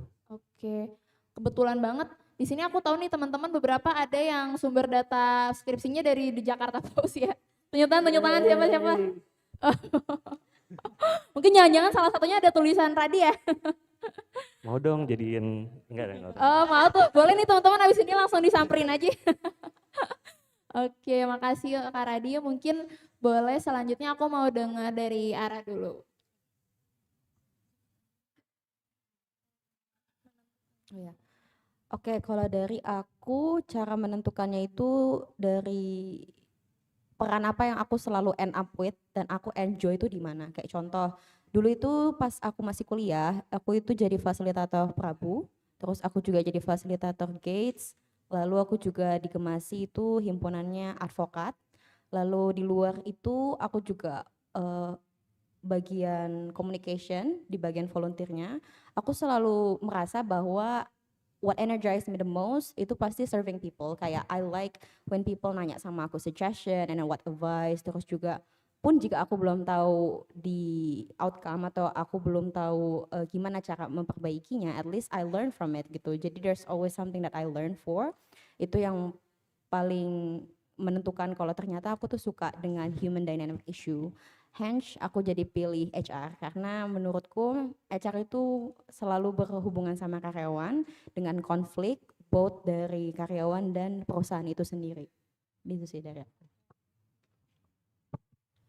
Oke, baik. Berarti kalau dari Ara kayak roles apa yang you always end up with gitu. Mungkin dan emang Ara sendiri enjoy melakukannya ya gitu. Betul. Kayak waktu Kak April tadi bilang ya, identify the pattern. Jadi aku ngerasa oh itu polaku dan I connect the dots, itu polaku, role pattern fitku dan my natural strength atau something that I can be confident with ternyata bagian people service. Aku sangat people service oriented banget. Oke, menarik. Berarti dari sejauh ini kita udah ada 2 nih mungkin cara untuk determine mau kemana. Kalau dari Radi mungkin hal apa yang suka, yang kayak mungkin iseng-iseng suka dilakukan ya, kayak baca artikel, lihat artikel gitu-gitu. Kalau dari Ara, apa yang mungkin kalian paling enjoy atau kayak ujung-ujungnya kalian ternyata organisasi atau kepanitiaan di mana nih itunya, divisinya gitu kan. Mungkin boleh dari April, kalau April gimana? Ya sebenarnya kalau step awal banget mirip sama Radi sama Ara ya gitu kayak dulu gue ikut salah satu apa UKM ya, UMKM mah bisnis bukan UKM ya. UKM dulu ada, kayaknya sekarang udah nggak ada, namanya Radio dan di situ memang sering di situ aku jadi produser gitu. Jadi memang nulis lagi. Terus salah satu tanggung jawabnya juga adalah maintain social media presence-nya Blue Radio-nya gitu. Jadi memang sudah dekat dari situ. Yang kedua pada saat itu memang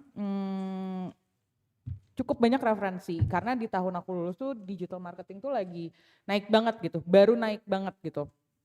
Dan banyak teman-temanku yang udah lulus duluan, senior-senior gitu ya, memilih jalur itu. Jadi pada saat itu ada beberapa pilihan lah, pilihan yang paling banyak beberapa diantaranya adalah media sama agency. Waktu itu startup belum banyak. Jadi aku ngelihat ke mereka ngobrol gitu kayak apa sih lo kerjanya apa, ngapain segala macam. Dari situ terkurasi sendiri ketika apply gitu ya, ada beberapa jadi ketahuan gitu, oh gue apply-nya kemana nih gitu.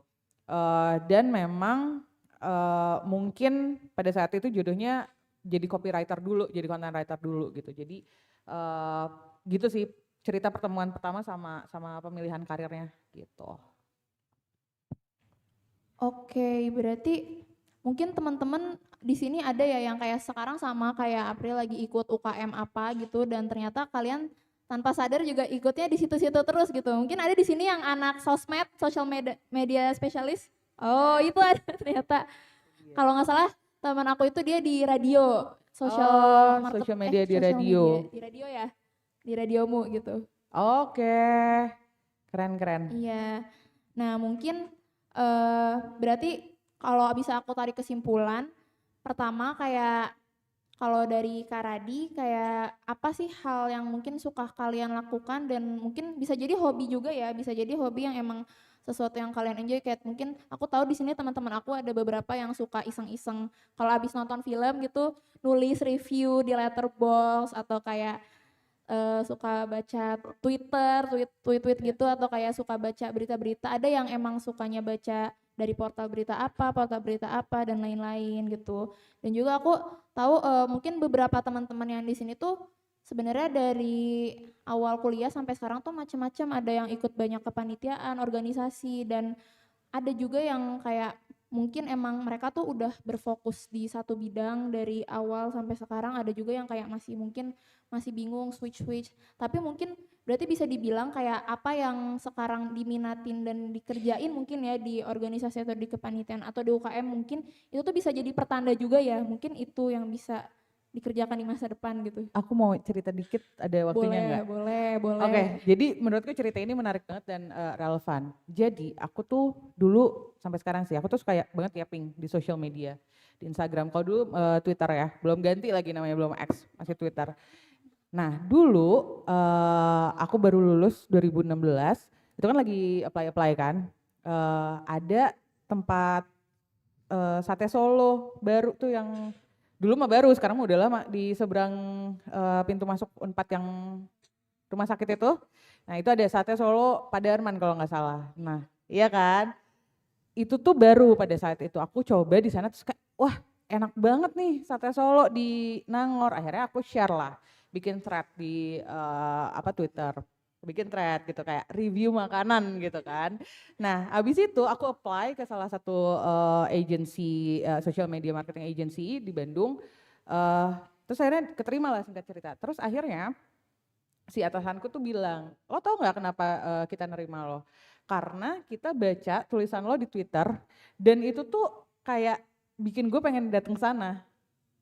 gitu. Jadi menurut gue kalau misalnya ada teman-teman yang emang suka review, apalagi memang di specific platforms gitu ya, itu tuh bisa jadi investasi. Investasinya bisa macam-macam, kayak apakah lo akan jadi reviewer gitu, atau jadi KOL gitu misalnya, atau memang bisa jalannya kayak jalan yang aku alamin gitu. Itu aja sih ceritanya.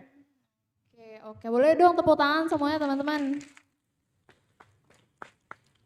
Oke, mungkin karena waktu kita untuk talk show ini sedikit terbatas dan habis ini teman-teman tuh udah, fun fact teman-teman ini udah dibagi ke berbagai macam bidang yang mereka minati gitu. Jadi nanti habis ini bakal ada sesi fokus group discussion yang mana kayak bakal lebih deket lagi sama dan nanya lebih banyak lagi dan mungkin sedikit lebih dalam, lebih teknis tentang bidang pekerjaan kakak-kakak di sini masing-masing habis ini gitu. Namun sebelum itu mungkin boleh satu kata, dua kata atau pesan kepada kayak mungkin teman-teman sekarang yang masih di sastra Inggris yang masih bingung gitu untuk kayak tujuan mereka atau kayak peluang karir mereka gitu.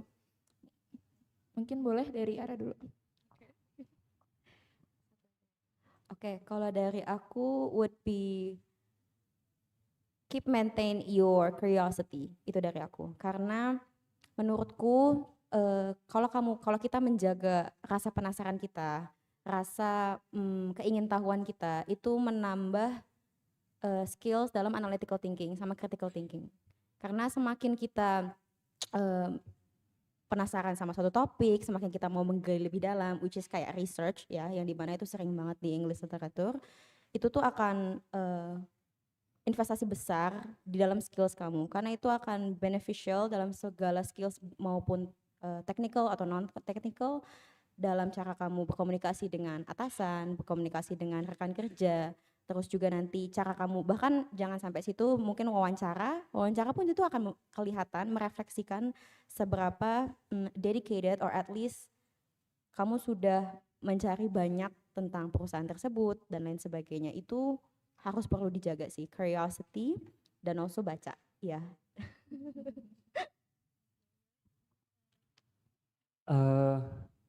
Apa ya, dari aku sih be kreatif aja, karena menurutku sastra Inggris tuh bisa banget buat apa aja gitu, bisa kemana-mana, bisa ke segala aspek, bisa ke job sektor manapun gitu. Kayak misalnya aku tahun lalu ketemu sama angkatan berapa ya, dari pokoknya dari sastra Inggris yang dia tuh salah masuk, kayak katanya pengennya ke dokter tapi bisanya sastra Inggris gitu, tapi iya, tapi again itu kalau dia masih mau bisa masuk ke kedokteran lewat ya yang mengurus segala macam marketingnya, publicity-nya, atau dari research-nya gitu. Kita tuh bisa masuk ke segala aspek yang ada penulisan dan yang butuh speaking gitu. Terlebih sekarang kalau bisa dibilang kan makin banyak yang bisa resort ke AI gitu ya. Tapi banyak banget perusahaan yang masih butuh sensibility dan sensitivitas kita ngelihat ini AI atau bukan gitu. Dan aku bisa bilang ya who's better than that selain Sasing gitu. Tuh, jadi itu aja sih. Oke, kalau dariku mungkin maintain good relationship with everyone, like everyone. Adik kelas, kakak kelas, dosen gitu ya, kayak sekarang kita ketemu gitu. Terus satu lagi expand your networking gitu, karena dari pengalamanku itu yang akan membantu kita pada saat memang misalnya lagi susah nih gitu ya, misalnya job market lagi sempit gitu, karena kalian tahu siapa dan misalnya ada orang dalam gitu, dan orang dalam itu tahu kayak oh iya ini orang kerjanya oke segala macam gitu, itu akan membuka peluang untuk kalian, credibility betul. Dan aku rasa especially di sastra Inggris gitu ya sudah memfasilitasi itu, jadi menurutku digunakan opportunity itu dengan sebaik-baiknya gitu. Luar biasa, mungkin boleh tepuk tangannya sekali lagi teman-teman. Oke, mungkin karena ini udah bisa dibilang mungkin beberapa pertanyaan pemantik ya di talk show ini, dan seperti kata April tadi, pentingnya untuk menjaga hubungan dan networking gitu ya. Maka tanpa berlama-lama lagi langsung saja kita mulai FGD session. Oke, jadi mungkin di sini aku akan sedikit mengarahkan untuk para moderator. Jadi akan ada 4 moderator di sini. Untuk yang marketing, ya. Nah, kakak yang membawa kertas hijau itu, jadi nanti April boleh langsung ke sana. Dan untuk teman-teman yang akan di marketing boleh stay di tempatnya.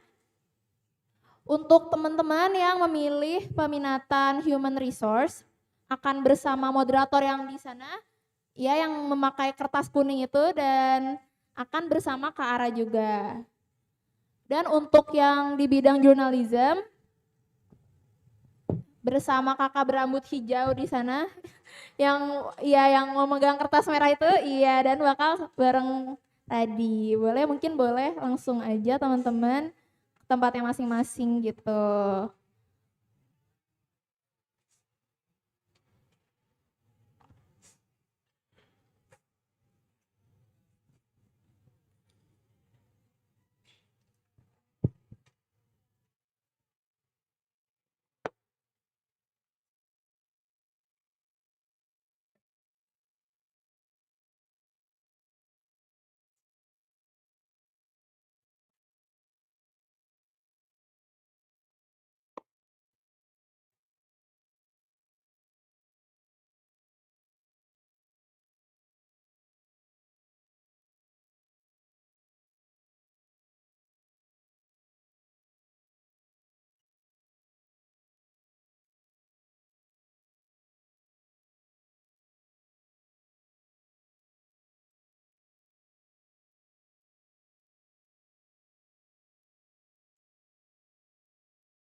Oke, baik teman-teman. Aku lihat nih dari tadi sejak mulai sesi fokus group discussion beneran pada fokus ya dan beneran membentuk grup discussionnya gitu.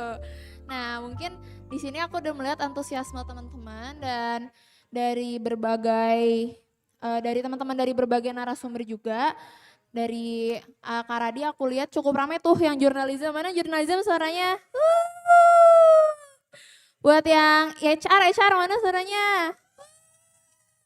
Marketing. Cewek-cewek semua nih ya. Yang humanitarian assistance. Oke, sebenarnya teman-teman habis ini masih ada sesi networking session yang mana akan berlangsung sampai jam 1.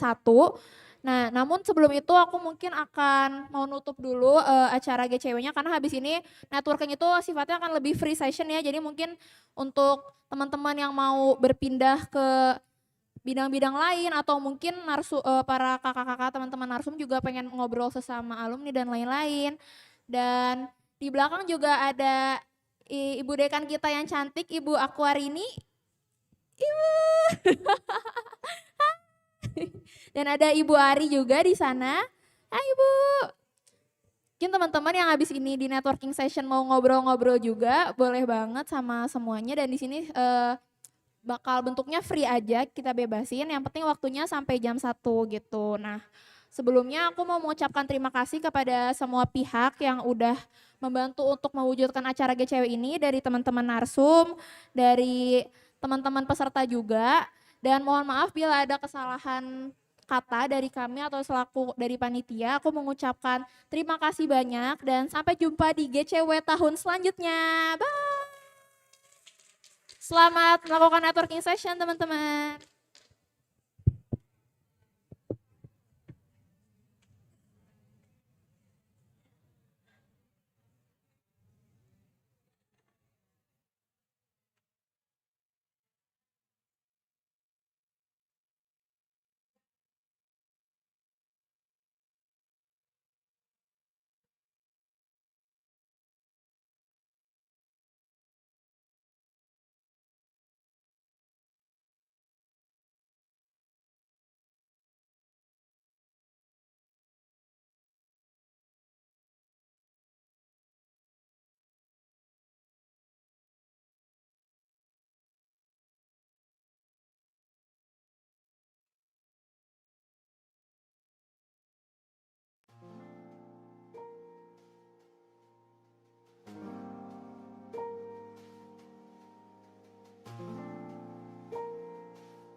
seen the student that maybe people underestimate.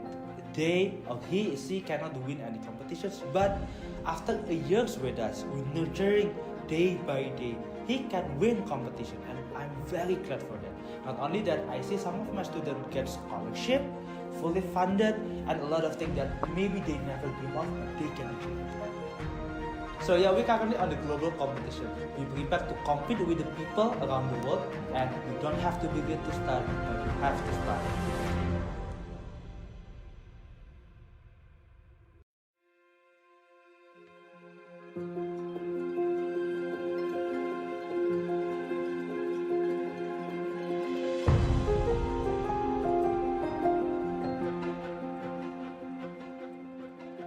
I've seen the student that maybe people underestimate. They or he is she cannot win any competitions, but after a year's with us, with nurturing day by day, he can win competition, and I'm very glad for that. Not only that, I see some of my students get scholarship, fully funded, and a lot of things that maybe they never dream of, but they can achieve. So yeah, we're currently on the global competition. We prepare to compete with the people around the world, and we don't have to begin to start, but we have to start.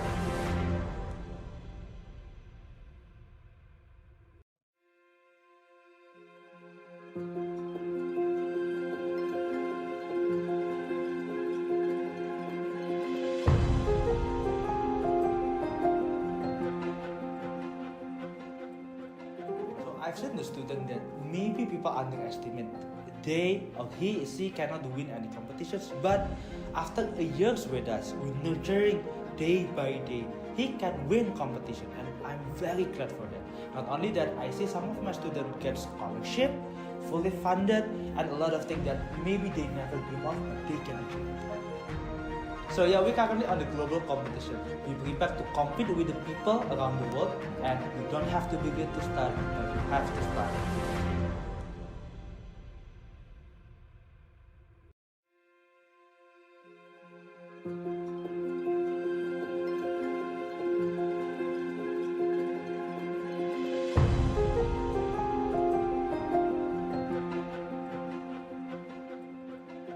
I've seen the student that maybe people underestimate. They or he is she cannot win any competitions, but after a year's with us, with nurturing day by day, he can win competition, and I'm very glad for that. Not only that, I see some of my students get scholarship, fully funded, and a lot of things that maybe they never dream of, but they can achieve. So yeah, we're currently on the global competition. We prepare to compete with the people around the world, and we don't have to begin to start, but we have to start.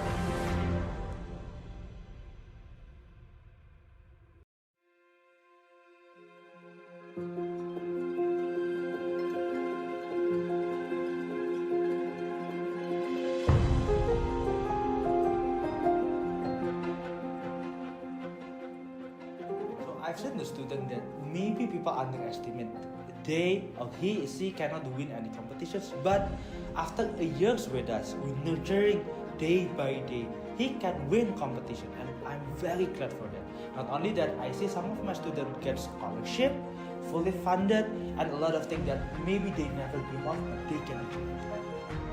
So yeah, we're currently on the global competition. We prepare to compete with the people around the world, and we don't have to begin to start, but we have to start.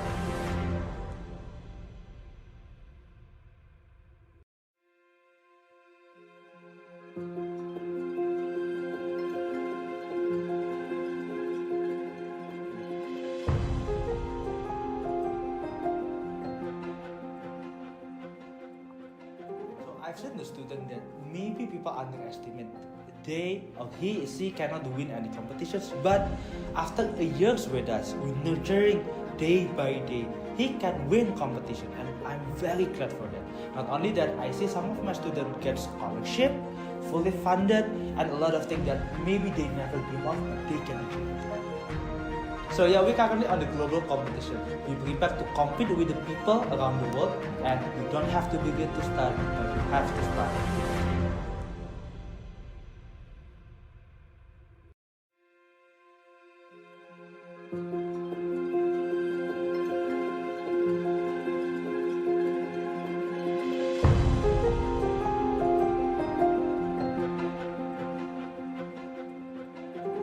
seen the student that maybe people underestimate. They or he or she cannot win any competitions, but after a years with us, we're nurturing day by day. He can win competition, and I'm very glad for that. Not only that, I see some of my students get scholarship, fully funded, and a lot of things that maybe they never dream of, but they can achieve it. So yeah, we're currently on the global competition. We prepare to compete with the people around the world, and we don't have to begin to start, but we have to start.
Cek.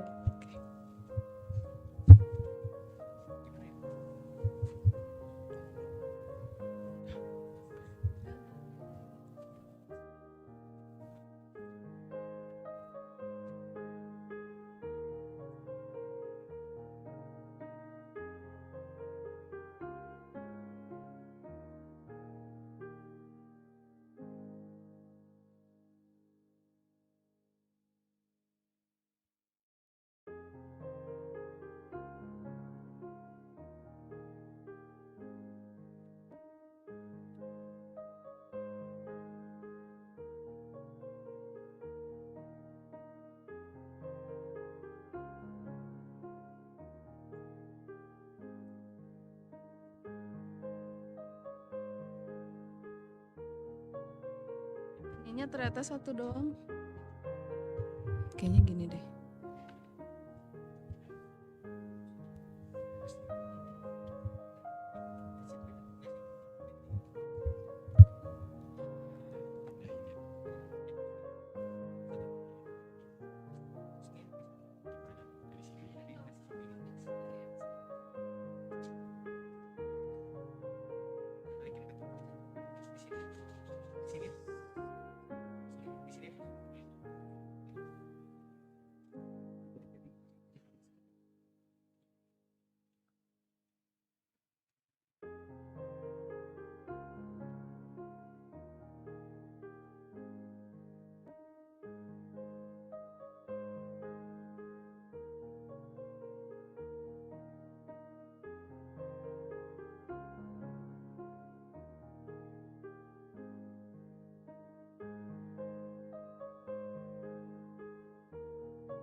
Check.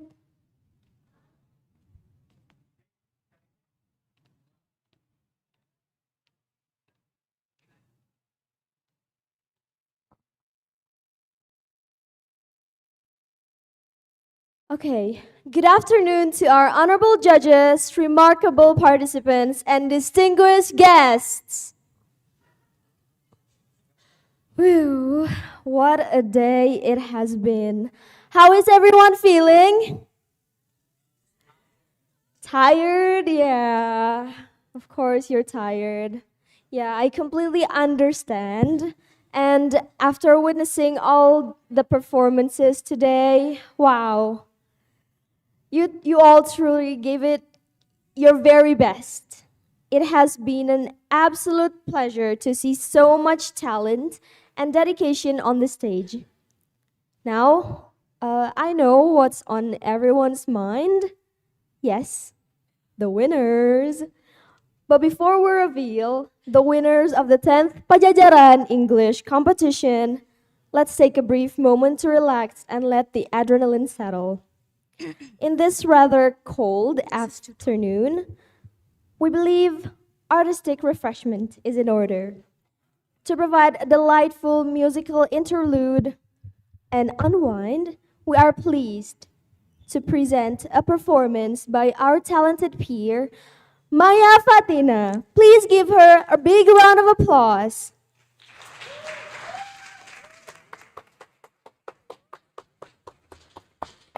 Hello, everybody. I hope you're excited for the announcement later. My name is Maya, and I'm gonna sing 3 songs today. First one is actually mine, and it's called Riverbed. So enjoy.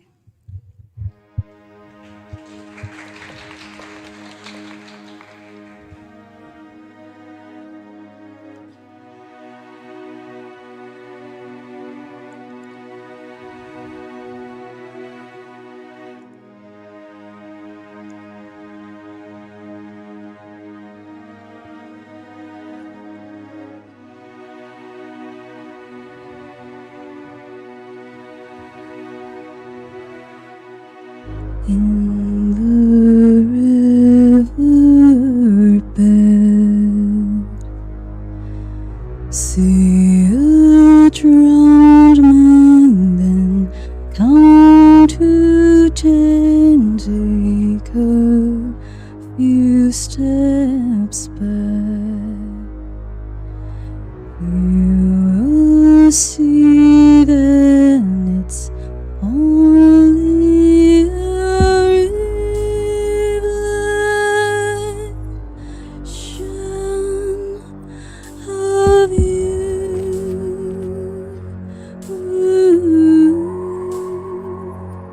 Take you over, tower over you.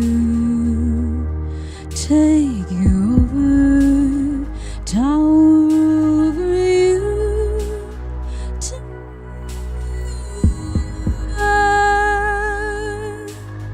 Tower over you. In the riverbed, in the forest where I lay rest, picture me naked, longing for your eternal damnation. Bless me with doomsday. Take me over, tower over me. Turn me over, make me feel you here. Burn right up, shower over me.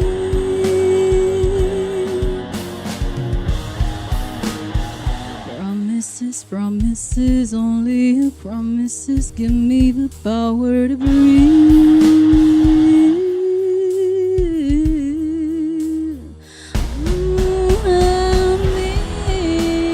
See it on my skin. I'm bleeding, I need a finger tell you tower over you.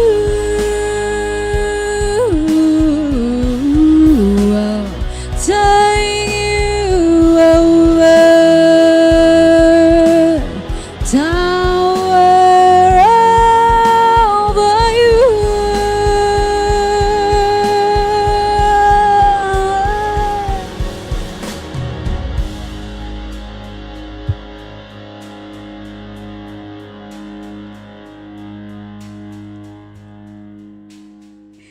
Yeah. Yeah, so that was my song. It's called Riverbed, and unfortunately I think I heard a little bit of a bit of a technical issue, so I'm sorry about that. This next one is not mine. It's by Sir Chloe. If any of you know Sir Chloe, it's called Too Close. So, hope you enjoy.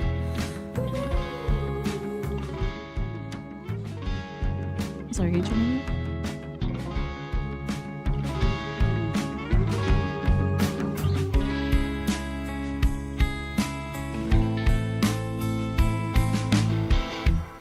He's so beautiful, makes me wanna believe he's got a heart of gold that nobody can see. Bringing party favors, dollar bills, real nice and neat.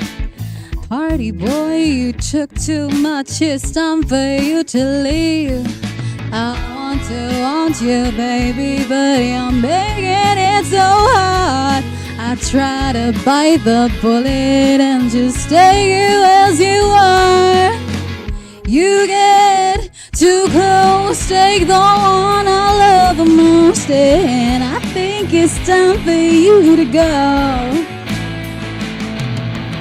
Make it so hard, you know you've gone too far, and I think it's time for you to go.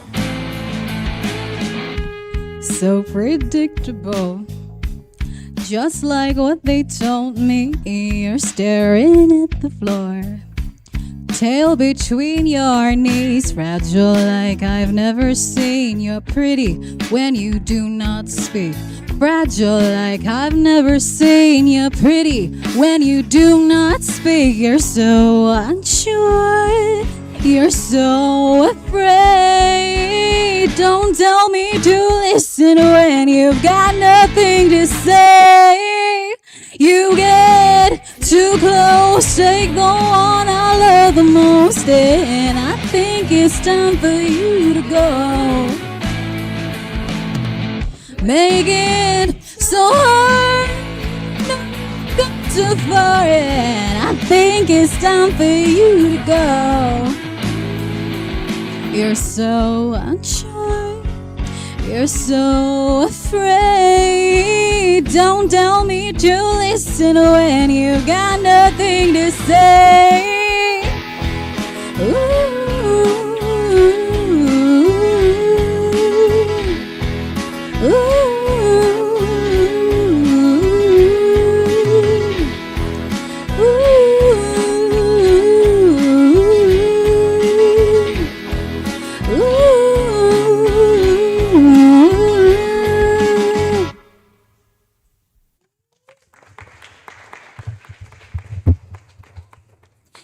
Thank you. This next one, the last one, is it's called Vienna by the Army, the Navy.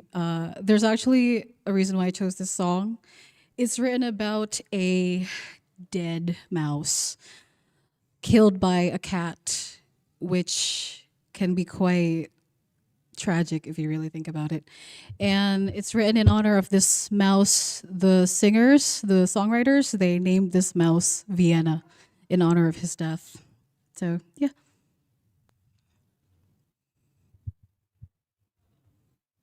You can play now.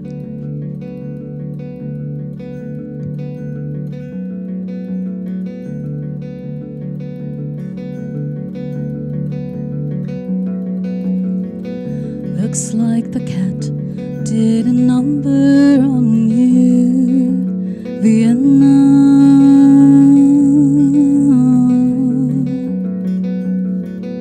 He took a brick of the side of the stew. Poor Vienna, na na na na na na, it'll be over soon. Your mom is waiting for you, but you never came home. You're not coming home. Vienna, na na na na. Vienna, na na na na. She took a brick of the side of the stew, looking for Vienna.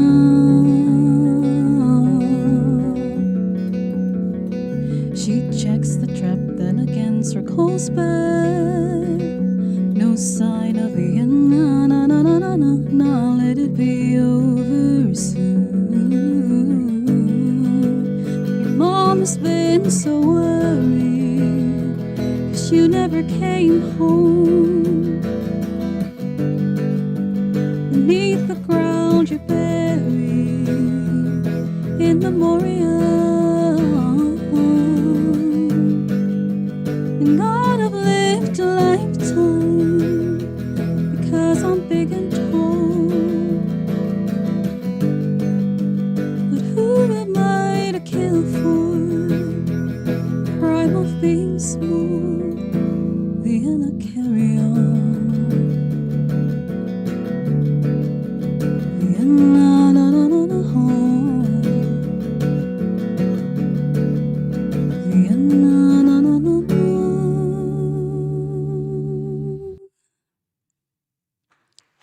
Thank you.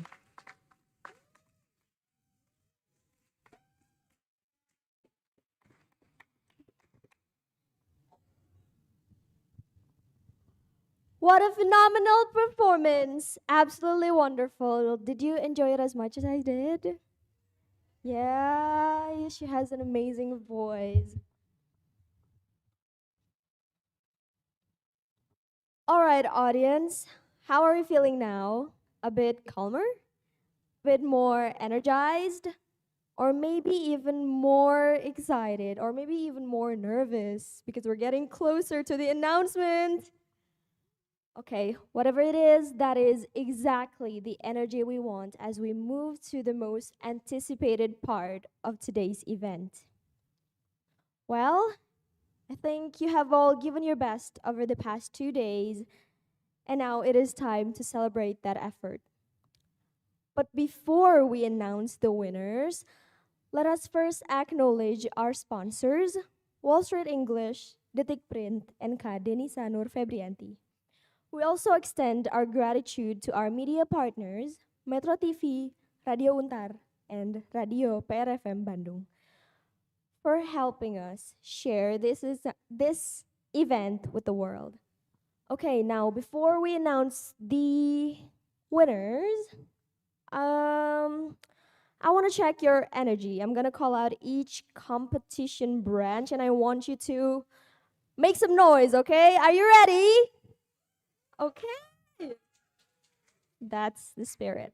Okay, for dari mana dulu ya? Speech belum. Sabar. Okay, high school speech competition finalist, make some noise. Wow, as expected from high schoolers. Okay, well, shall we move on to the next competition branch? Let's go with varsity level speech competition. Please make some noise. Nice, nice, nice. Okay. Next. storytelling finalists. Please give us a shout. Ini mah panitia ya. Okay. It's okay, baiklah. I think we're all pretty energized. So I think we're gonna have another brief chit chat before we announce the winner, okay? I know there are some short story writing contestants here. So I think I'm gonna invite like one of you to the stage to come to the front. Okay, are you ready? Are you ready? Ta-dun, ta-dun, ta-dun. Who will I choose? Let's go. You come to the front. Woo! Let's go, guys. We have a volunteer. Enggak volunteer. I force the guy. Okay. Okay, I think before we start to the most important questions, please state your name, major, I know that you're a short story writing contestant, so yeah, just your name, major, and angkatan. Should I speak English? Yeah, campur boleh deh. Okay, hello everyone. Hello. My name is Muhammad Tito Raditya Prastowo. You can call me Tito. I'm from the major of management, Fakultas Ekonomi dan Bisnis. Dari angkatan 2024. Okay, please give Tito a round of applause. Nice. So, Tito, how do you feel this afternoon? Pretty excited, A but bit excited. I don't know. But what? I mean, you can speak Indonesia. Bahasa Oke, Indonesia. bahasa Indonesia aja ya. Boleh, Bukan boleh. belajar Inggris soalnya. Okay. Jadi Boleh. excited, terutama karena juga ini tiba-tiba dipanggil ke depan.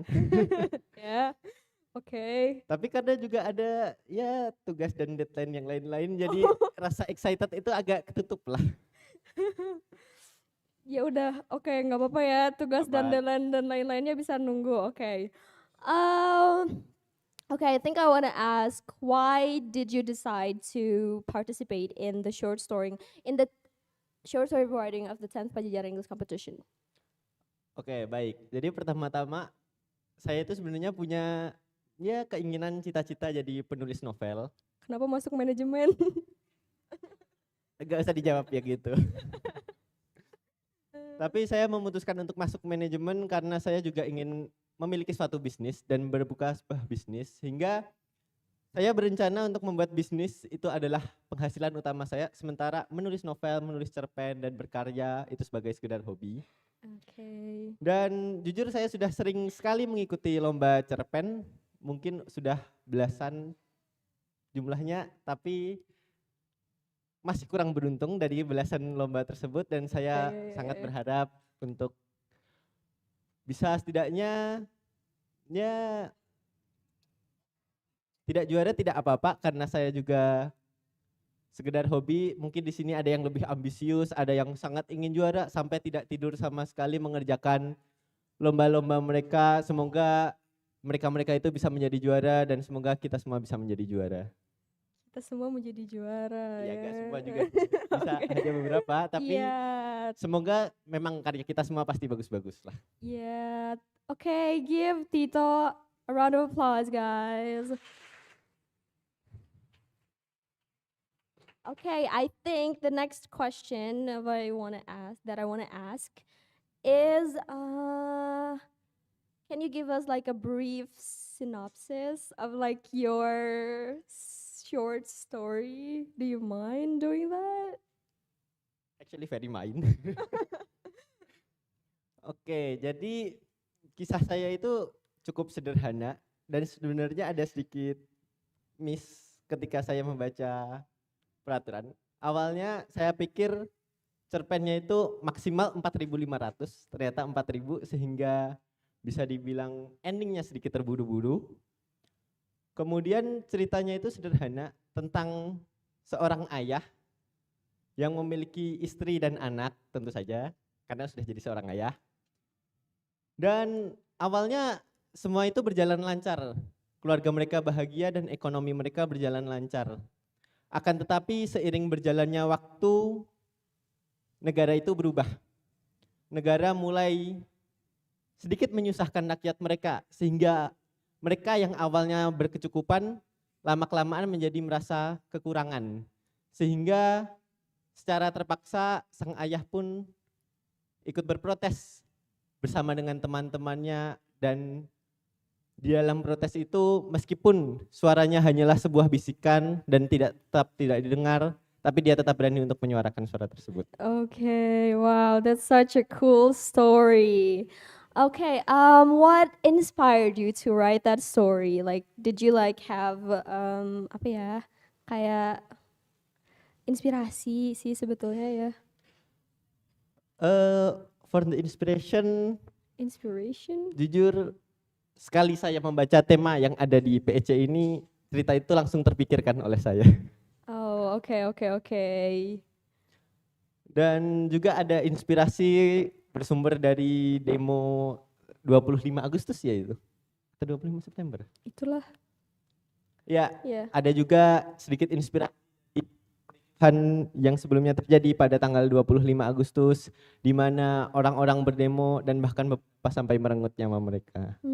Okay, wow, that is cool. Okay, I think those are my questions. Thank you so much, Tito, for coming to the front to have a quick chit chat. Okay, thank you. You can go back. Okay. Yeah, give applause for Tito. I think I'm gonna memilih salah satu dari partisipan lagi untuk datang ke depan dan ya, kita ngobrol lagi. Okay, I think I'm gonna go with someone I know. Hello. Yeah, we've talked yesterday, so do you mind going to the front? Do you want to go to the front? Okay, let's go. Thank you. Yeah, let's go.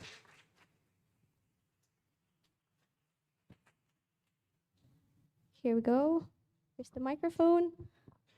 Okay, so karena mungkin tidak semuanya tahu nama dan mungkin asal dari mana dan jurusan. Jadi ya, silahkan please state your name, your major, and where you're from. Okay, so my name is Aufa. I am from, what is it, university? Yeah, both. University and like the city. Okay, I'm originally from here. I'm Sundanese, but I study at UGM, and my major is Arabic literature. Okay. Nice. Did you state your name yet? I did. I guess I did. Oh, you did? Yeah. Okay. Wait, now, what competition did you participate in? I'm participating in varsity level speech competition. Wow, so you're one of the finalists, right? Yeah.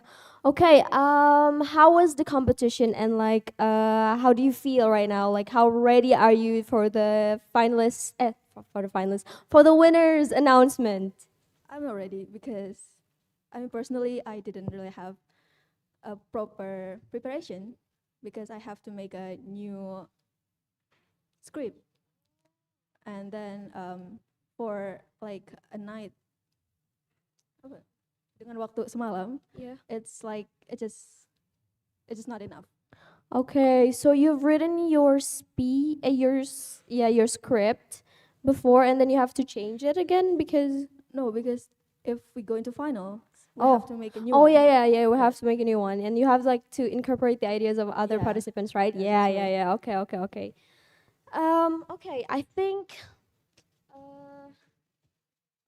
Do you want to tell us how did your competition go, and like do you have anything that you regret probably when you deliver your speech? Yeah, I did have. I mean, I don't really feel like,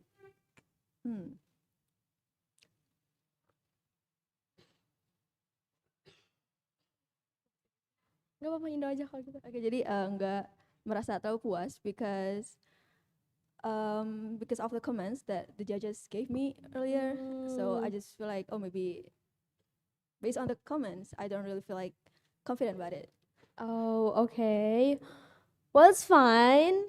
So, I'm sure you did well, and like you've worked really hard. So all the efforts and like the friends you've met along the way are the most important things right now. Yeah. I mean, yeah. Speaking of friends, did you like make any new friends in this year's Padjadjaran English Competition? Of course. Okay. There they are. Hello. I make new friends from like the past, from yesterday. Yeah. And some new friends from the contestant that get into final. Okay. Okay. Thank you. Now, I think that is all my questions. Thank you so much for sharing. You can go back to your seat. Thank you so much. Please give. Okay.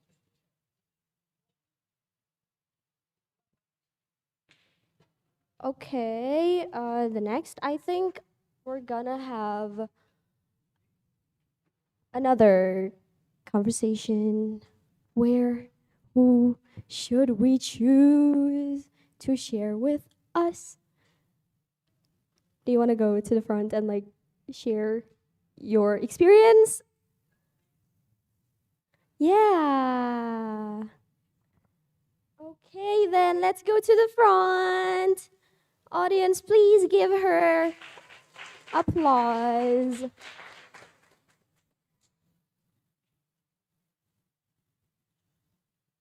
Okay, here's the microphone. Okay, you're welcome. Please state your name, where you're from, and the competition you participate in.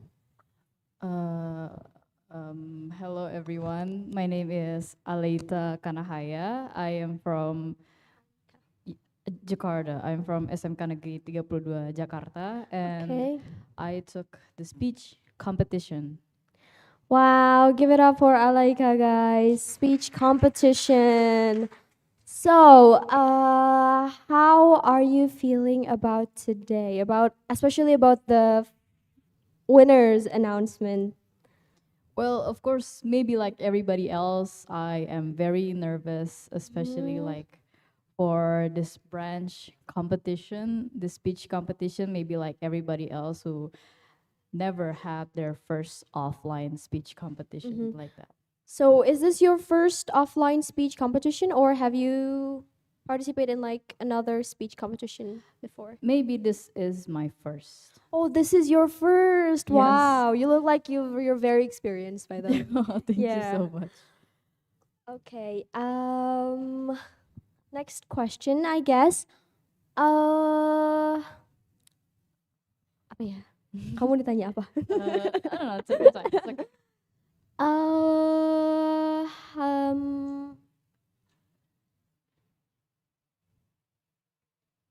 Okay, I'm so sorry. Okay. It's okay. It's No, okay. I think what I want to ask is that how positive are you that maybe you're gonna be the winner for the 10th Padjadjaran English Competition?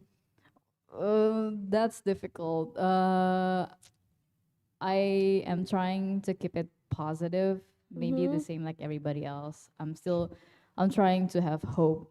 I'm trying to, and I do have hope. Okay, I think I'm gonna say good luck. May you be the Thank you. winner. Yeah. Thank you. I think how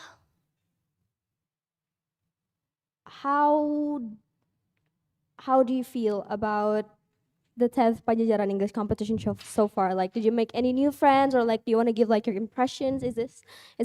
So this is your first Padjadjaran English Competition then?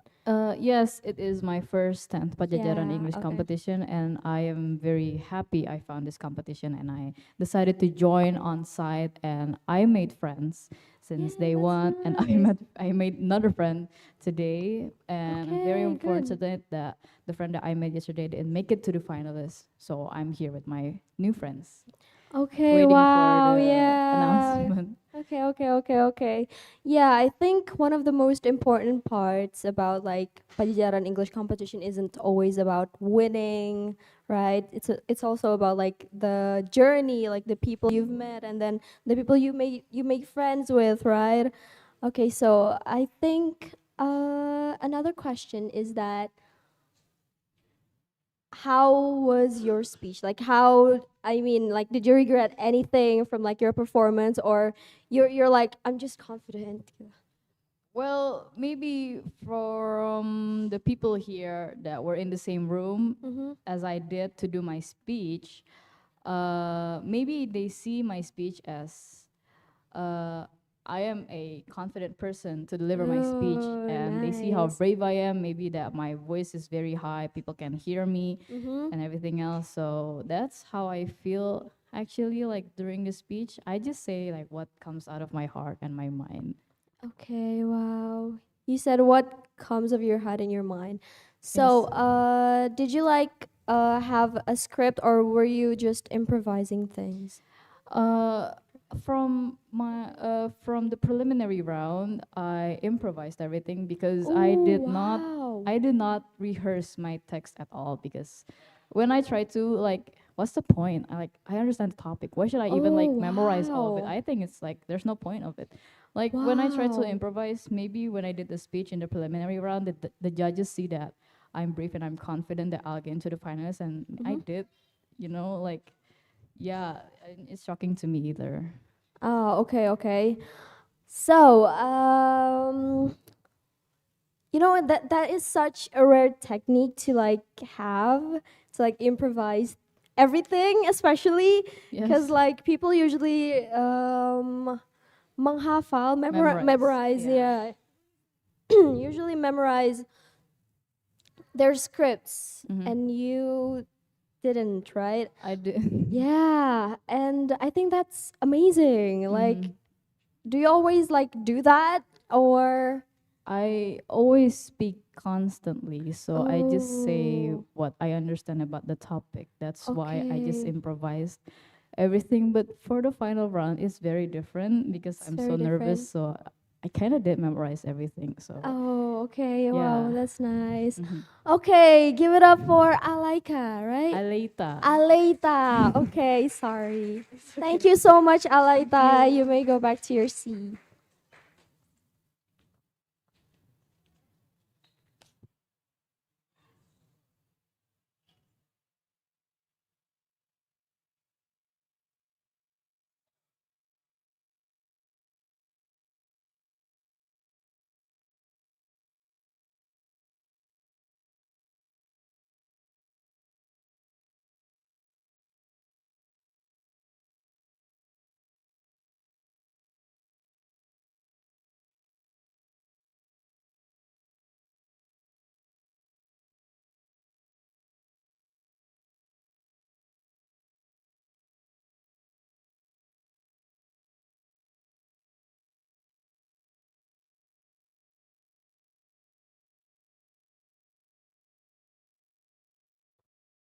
Wow, okay, guys.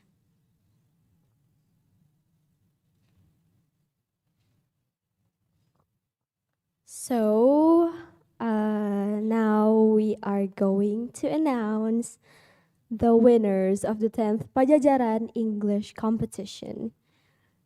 Deep breath, everyone. It is time. Okay. Here are the winners of the 10th Padjadjaran English Competition. We begin with essay writing competition. But before we announce the results, let us recognize the experts who evaluated the finalists. The final round judges for this category are faculty member of the Languages and Linguistics Department at St. Augustine University of Tanzania, Bapak Juma Imamu, filmmaker and assistant professor of cinema and cultural sciences at the University of Nottingham, Malaysia, Bapak Dag Invesen, a writer and faculty member at the University of Santo Tomas Department of Literature coordinating the creative writing program, Bapak Joselito de los Reis.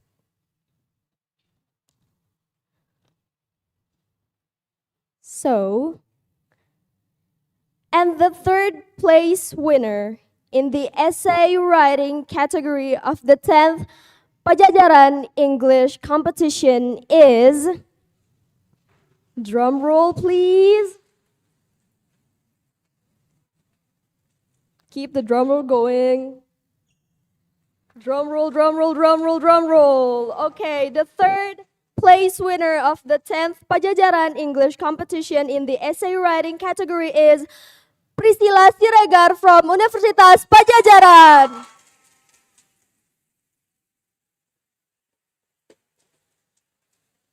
Congratulations. Woo, please give Priscilla a big round of applause. So yeah, you can go here. Yeah. So one of the judges said that her essay is excellent. Okay, the second place winner of the 10th Padjadjaran English Competition in the essay writing category is, drum roll please. Keep it going, keep it going, keep it going. And the second place winner, the 10th Padjadjaran English Competition in the essay writing category is Aulia Aldania Sumarsono from Institut Teknologi 10 November. Okay. So one of the judges said that, commented that the essay underscores the message very well. Now we're gonna move to the most anticipated winner, which is the first place winner in the essay writing category of the 10th Padjadjaran English Competition. So, the first place winner of the 10th Padjadjaran English Competition in the essay writing category is, drum roll please, Nayaka Nayotama from Universitas Indonesia. Nayaka Nayotama, or the representative. Okay, so one of the judges commented that the essay that Nayotama wrote is clear and well focused, that it has a clear and well focused topic. Now I would like to invite Bapak Bugi Gustaman to come to the front to hand the winners their trophies. To Pak Bugi Gustaman, please come to the front.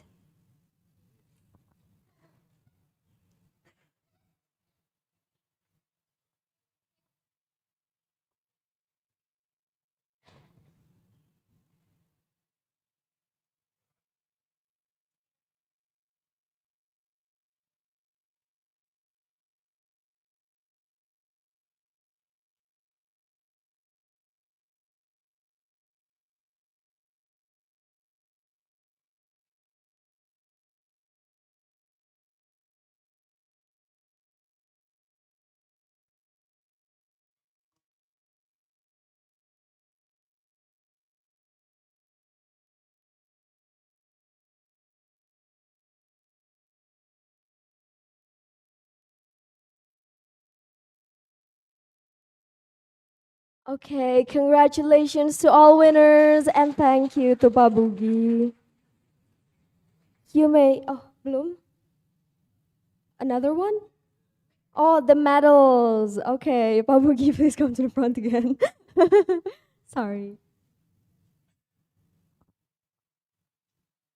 for the medals. Woo! Please give a round of applause.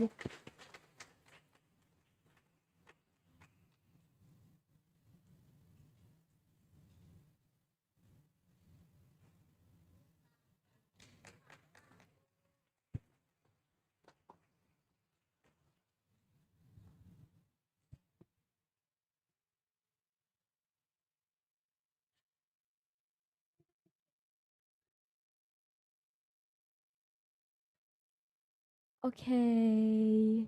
Congratulations to all winners. You deserve it very much. You may go back to your seats. Now,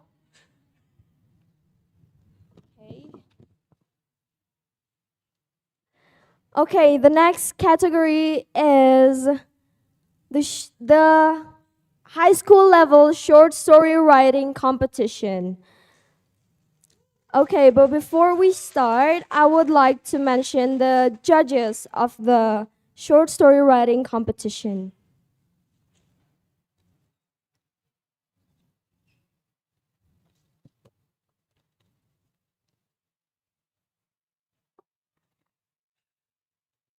For high school level short story writing judges, we have novelist, short story writer, essayist whose novel Burung Kayu, published in 2020, won the 20th Kusala Sastra Katulistiwa in the prose category, Bapak Niduparas Erlang. Permanent lecturer in the English program of Universitas Lia Jakarta, Bapak Iwan Sulistiawan, and researcher and translator affiliated with Universitas Padjadjaran's Faculty of Cultural Sciences with interests in post-colonial feminism, gender, and contemporary fiction and screen cultures, Kak Jauza Maria Mumtaza.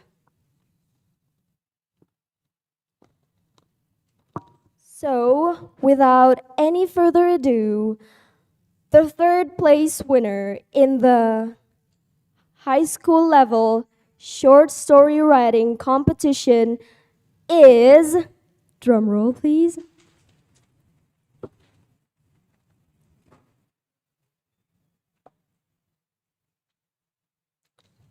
the third place winner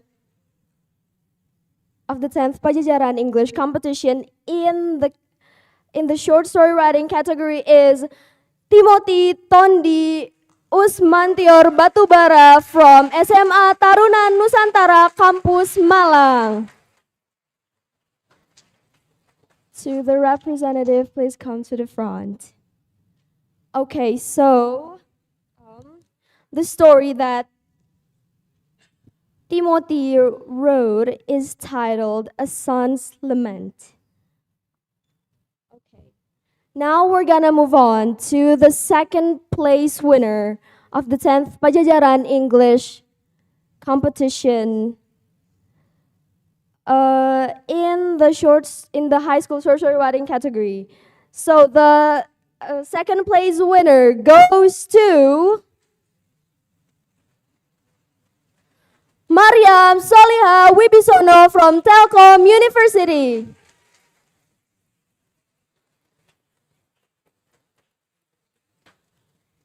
Please come. Oh, I'm so sorry. I think I've made a mistake. Oh, we have short story writing high school. Okay, I would like to sincerely apologize for the mistake. Yeah, I'm really sorry. Ini kayak listnya banyak. I'm really sorry. Sorry for the mistake. So the second place winner of the short story writing competition high school level is Muhammad Rakan Ramadan from SMAN 1 Garut. For the representative, please come to the front.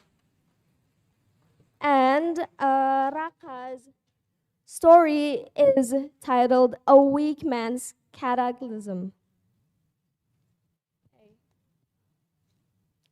Now, the first place winner of the 10th Padjadjaran English Competition in the high school level short story writing competition is, drum roll please, Jessiel Gaudet Sitompu from SMAK Trimulya. The representative, please come to the front. Now I would like to invite Karadia to come to the stage and hand the winners their trophies.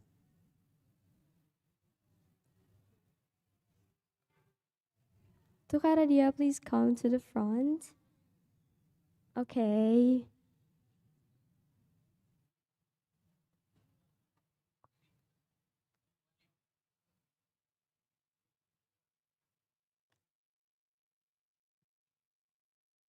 Yeah, you can hand the winners the trophies. Thank you.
Oh, the certificate. Yeah.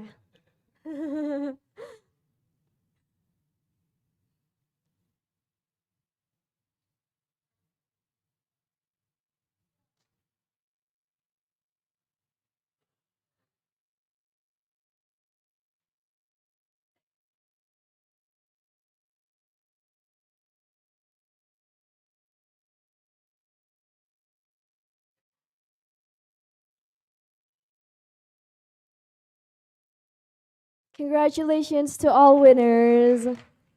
You all deserve it so much. Okay, please go back to your seats. Now, before we proceed, I think I want to check the examination again. So, make some noise, please. Good. Now, we are gonna proceed to varsity level short story writing competition winners. Short story writing competition in the varsity level, of whom the judges are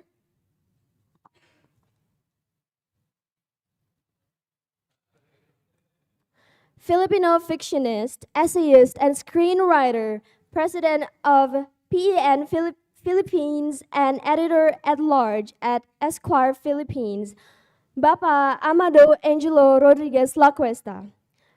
American indie author from Lexington, Kentucky, who has published the collection The Legend of Catfish, Joe and Other Stones, and the novels Finding Eve and Devondale.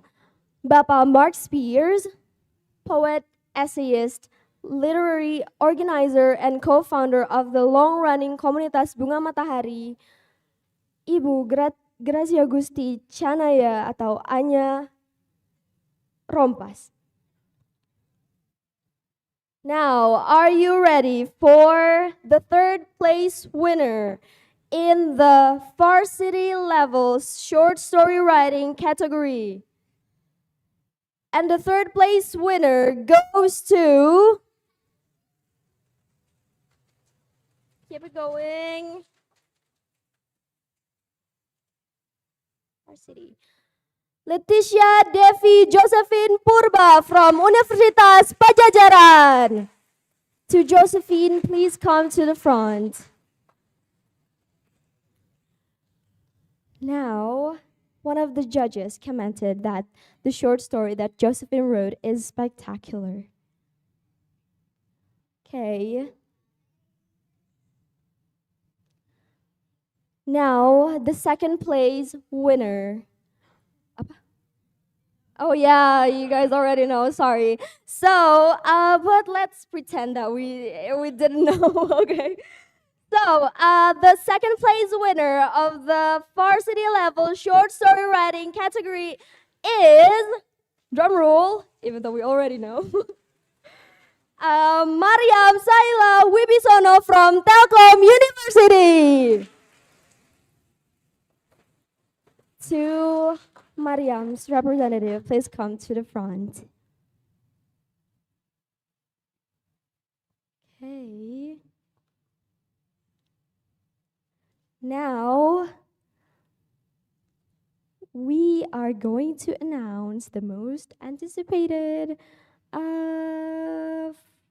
winner of the short story writing varsity level, which is the first place in the varsity levels short story writing category of the 10th Padjadjaran English Competition is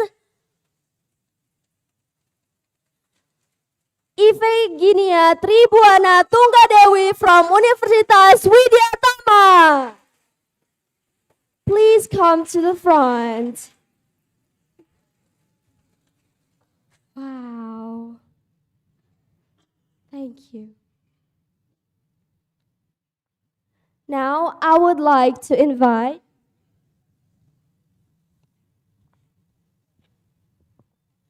Ibu Pradewi Trichatami to come to the front and hand the winners their trophies. To Ibu Pradewi Trichatami, please come to the front.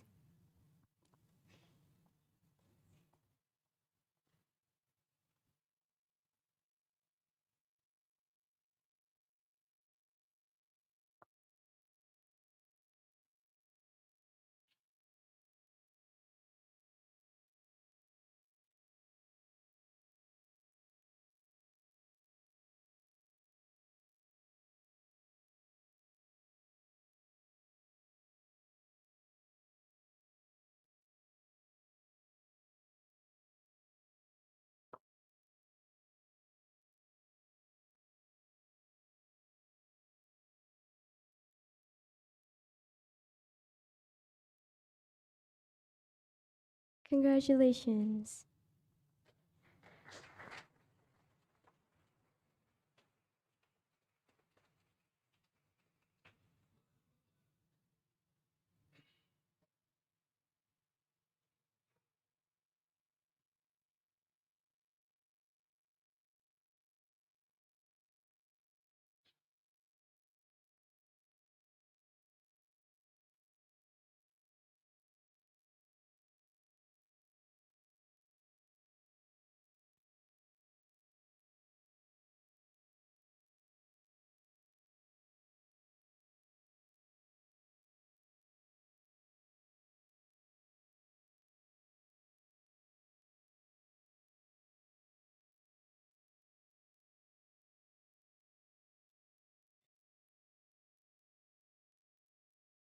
Congratulations. Oke, foto dulu, foto dulu.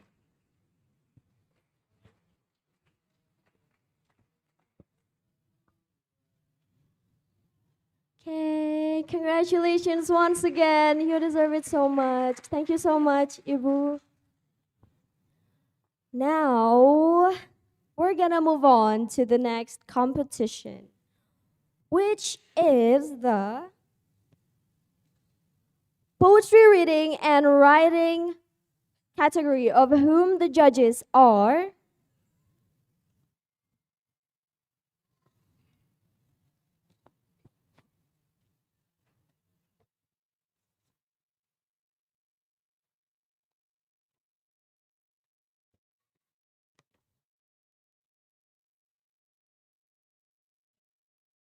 editorial staff reporter at the Jakarta Post, Karadia Indra, writer, editor, translator with poems published in an anthology entitled Sekelebat Memori Patah Hati, Ibu Pradewi Trichatami, an artist, dancer, performing arts producer, and cultural programmer based in Bandung, Ibu Kenny Suryatmaja.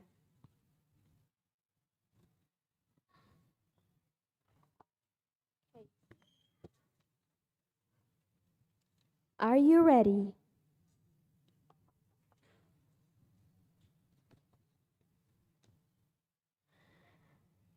And the third place winner in the poetry reading and writing category of the 10th Padjadjaran English Competition is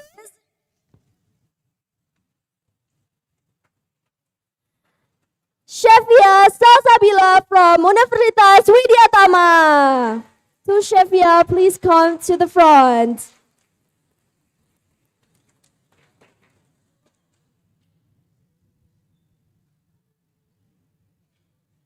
Wow.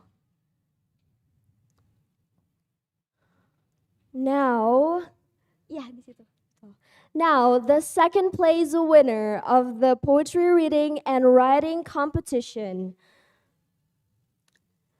The second place of the poetry reading and writing competition goes to, drum roll please, Rawayan Parijita Adiprayan from Universitas Padjadjaran.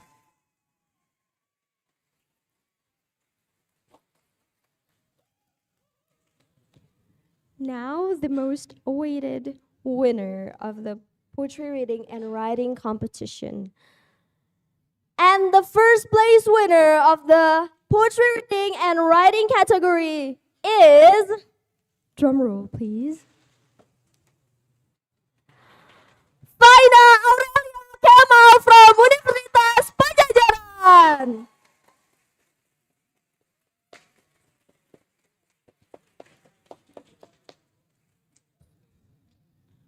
Now I would like to invite Karadia Indra to hand the winners their trophies. Karadia Indra, you are welcome to the front.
Congratulations to all winners. You did your best and you deserve it very much. Now, before we proceed, I would like to thank our sponsors, Wall Street English and Detik Print, and Kak Denisa Nur Febrianti. We also extend our gratitude to our media partners who have made this event possible, Metro TV and Radio Untar and Radio PRFM Bandung, for helping share this event with the world. Now, before we continue, we only have 3 more competitions to announce. Now, I want to test your excitement. So, storytelling finalists, make some noise. Okay. Now, high school level speech finalists, please make some noise. Now, the last, which is university level speech finalists. Please give us a shout. Okay, now we are okay. Now we are gonna go back to the announcement. So,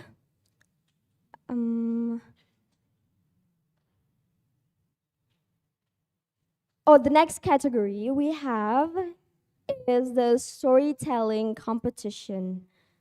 Now, before I announce, I would like to recognize the experts who evaluated the final round of storytelling competition. The final round judges for this category are storytelling. Lecturer in the Fine Arts program at Telkom University School of Creative Industries, Ibu Kurniawati Gautama. Translator and English language specialist, Bapak Bugi Gustaman. Lecturer in the Music Study program at Universitas Pasundan's Faculty of Arts and Literature, Bapak Catur Surya Permana. Okay, and the third place winner of the storytelling competition is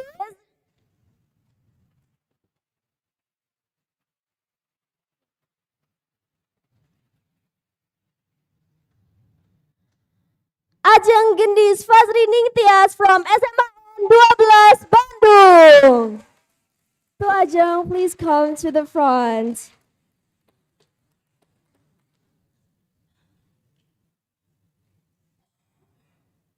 Now,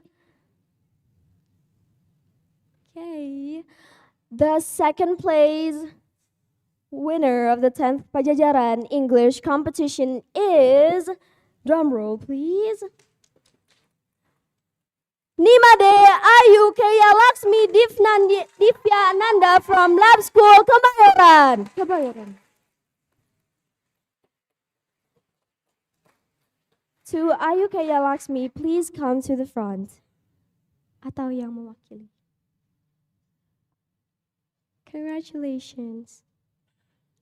Now, the first place of the 10th Padjadjaran English Competition in the storytelling category. And the first place goes to Muhammad Faiz Putra Wardana from Mandua Kota Pekanbaru. To Faiz, please come to the front. Good job, Faiz.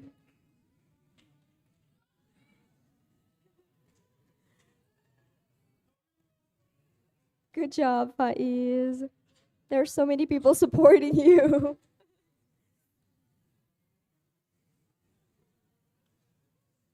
Now, I would like to invite Bapak Bugi Gustaman to come to the front and hand the winners their trophies.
Congratulations to all winners.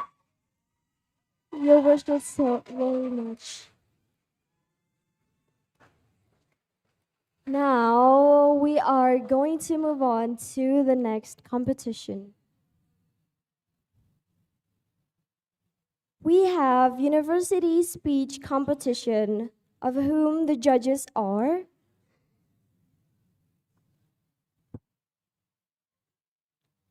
the head of the English department at Universitas Widyatama, specializing in linguistics, Ibu Ervina Simatupang, humanitarian and communication specialist whose work focuses on gender integration, disaster, risk management, and community resilience in Indonesia and the Asia Pacific.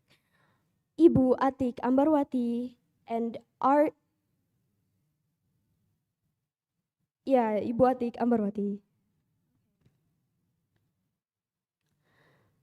Now,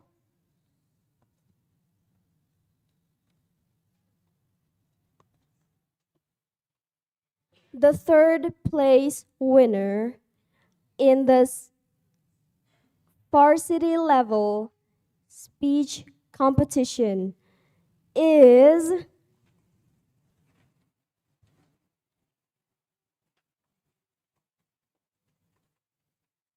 and the third place goes to Aziza Narayasaka Gunarda Omar from Universitas Padjadjaran.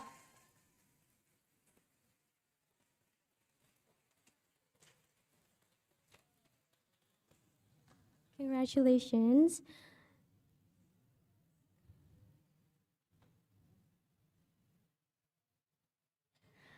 And the second place winner of the 10th Padjadjaran English Competition in the varsity level speech competition is, drum roll please, Ibnati Khotina Larasati from UPN Veteran Jawa Timur. To Ibnati, please come to the front. Congratulations. Yeah, congratulations. Okay, now we have the first place winner of the varsity level speech competition category. And the first place goes to Shafira Putri Asmanadani from Universitas Padjadjaran. To Shafira, please come to the front. Congratulations. Okay. Now I would like to invite Ka Patrick Stephen to come to the front to give our winners the trophies.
Thank you, Bapak Patrick Stephen, and congratulations to all the winners. Now, before we commence to announcing the most anticipated competition branch, which is the high school level speech competition, I would like to hear your voice to all high school level speech competition finalists. Make some noise, please. Okay. Now,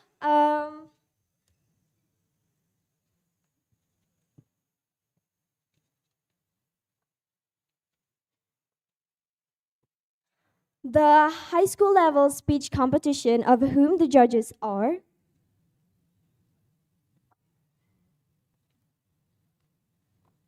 the final round judges are the head of the English department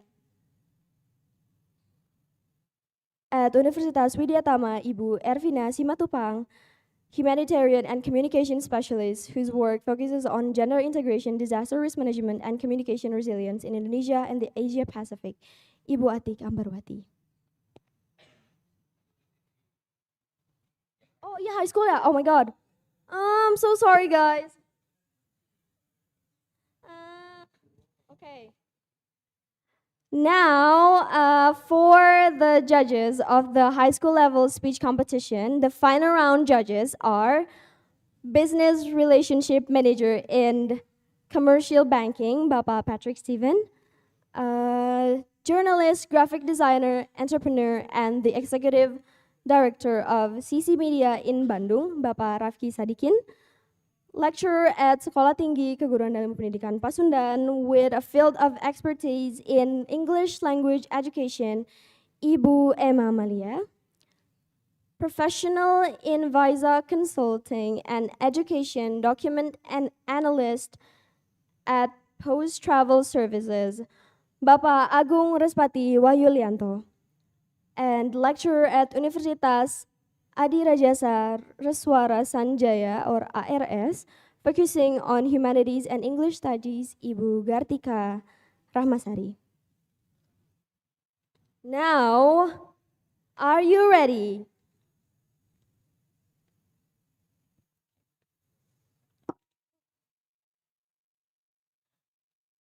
And the third place winner in the high school level speech competition of the 10th Padjadjaran English Competition is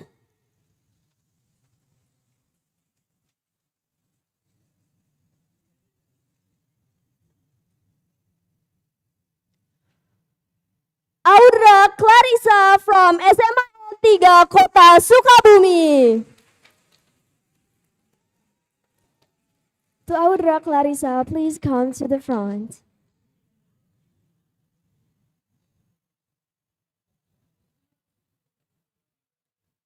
Congratulations. And now, the second place in the high school level speech category goes to, drum roll please,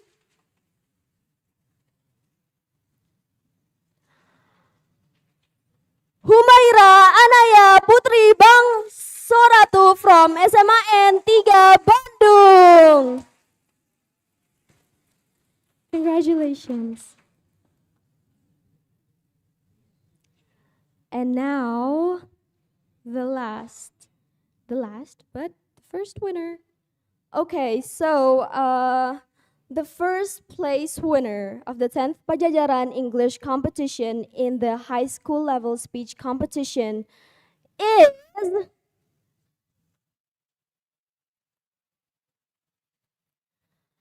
Kenzi Ataya Revano from SMA Al-Azhar 4 Bekasi. So Kenzi, please come to the front.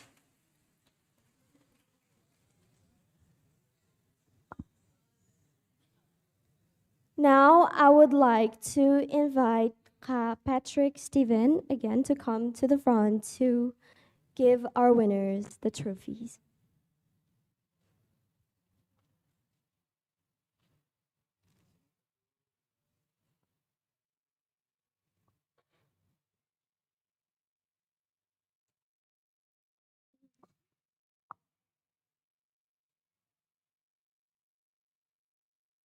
7. Okay, 6, 7. Was that your lucky charm?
Congratulations.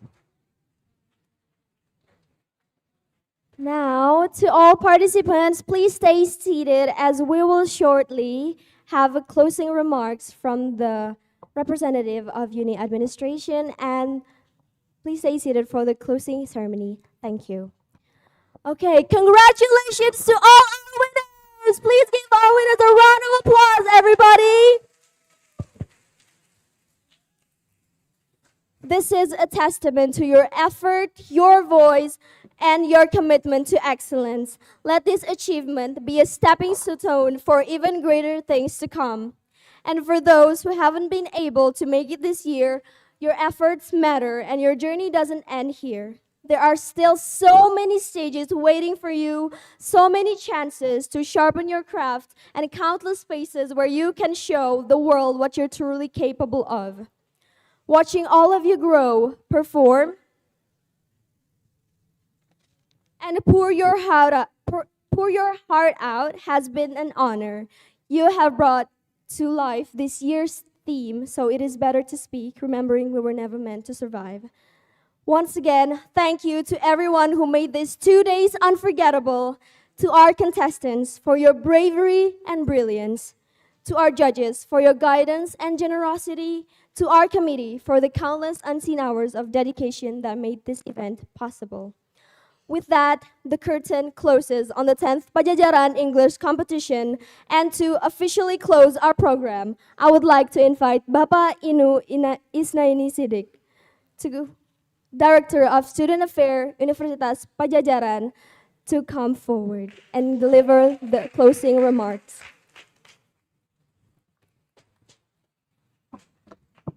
Bismillahirrahmanirrahim. Assalamualaikum warahmatullahi wabarakatuh. Selamat sore dan salam sejahtera untuk kita semua. Mohon izin Pak Ari, saya tidak menutup atau memberikan sambutan dalam bahasa Inggris ya. Oh nggak boleh, harus bahasa Inggris. Aduh, takutnya saya dinilai oleh para judges ini. Karena sudah pasti tidak sebagus teman-teman mahasiswa maupun siswa SMA yang telah menjadi juara pada kompetisi hari ini. Tapi tidak apa-apalah, saya akan coba pakai bahasa Inggris ya. Tapi boleh sambil nong-nong sedikit ya. Hai, maaf, karena saya berasal dari program sastra Jepang. Hai, the Honorable Head of the English Department, English Literature Department, Pak Ari, Bu Lestari, and also the judges, and to all the participants from the university level and also from the students level. Firstly, I would like to send my biggest appreciation, congratulations to every one of you, to all the winners, and also to all the participants who hasn't been able to achieve first, second, and the third position in this event.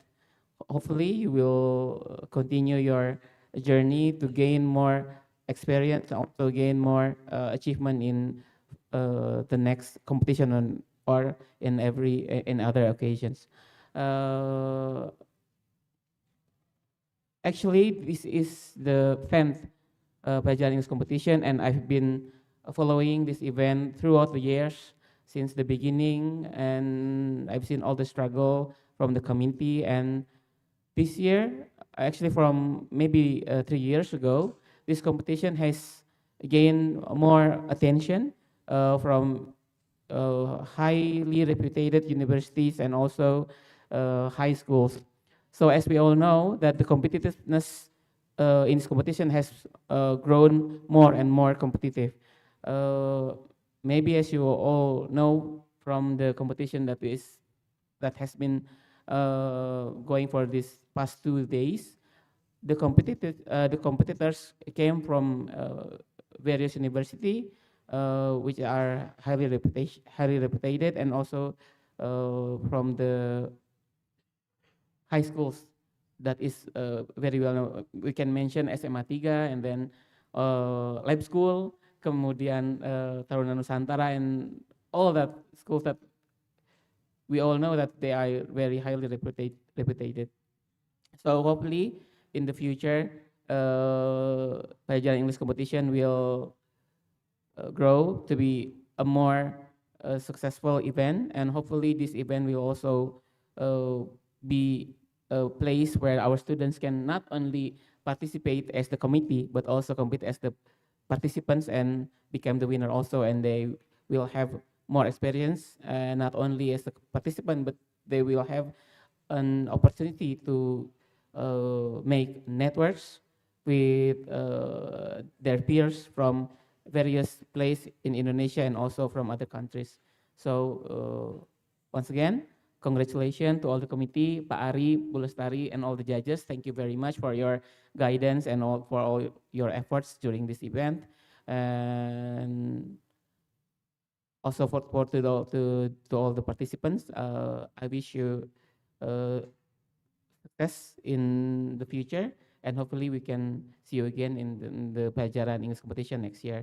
And maybe next year, hopefully this event will have even more attendees and participants, and we will try to promote this event as one of the reputed as a competition that is with high reputation from Universitas Padjadjaran. Thank you very much. Mohon maaf kalau bahasa Inggrisnya belepotan, Pak Ari. Dan saya harap Bapak dan Ibu sekalian bisa mendorong lebih banyak ya murid-muridnya untuk kemudian dapat bergabung dalam kompetisi ini, karena kami berkomitmen. Padjadjaran University has a very high commitment to provide our students with not only academic event but also non-academic event, because as we all know, soft skills is also a very important factors when our students graduate and they will work after their graduations. So thank you very much. And lastly, I would like to officially, oh not yet, okay, thank you very much. Jadi saya cukup sekian saja Pak Arya. Yeah. Oh ada ya, baik. Terima kasih, thank you very much for all your attention and congratulations. Thank you so much, Bapak Inu. Please give him a round of applause. Bapak, you can come to the main stage, yeah. To Pak Ari also, to officially close our program.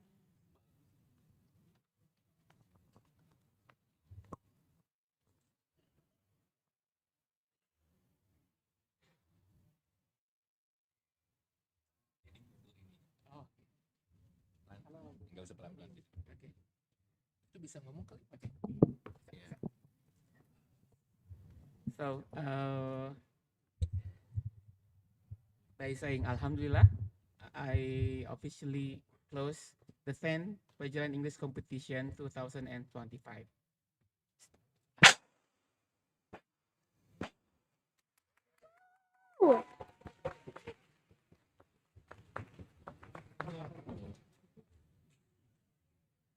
Thank you so much.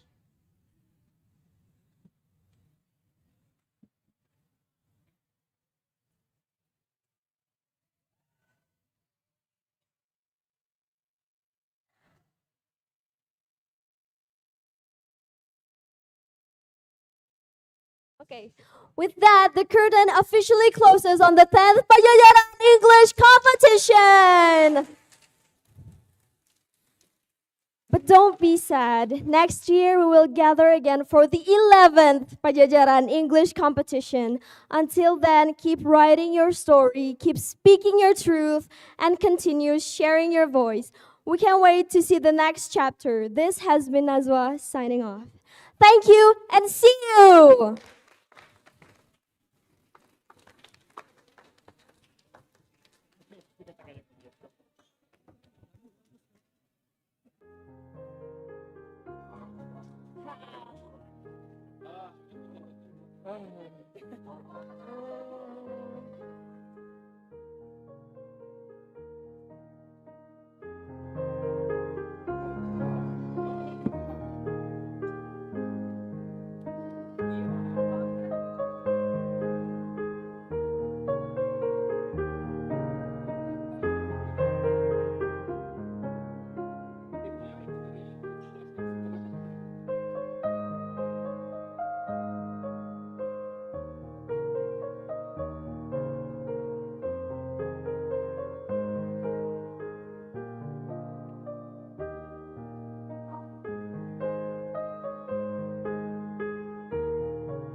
Hahaha.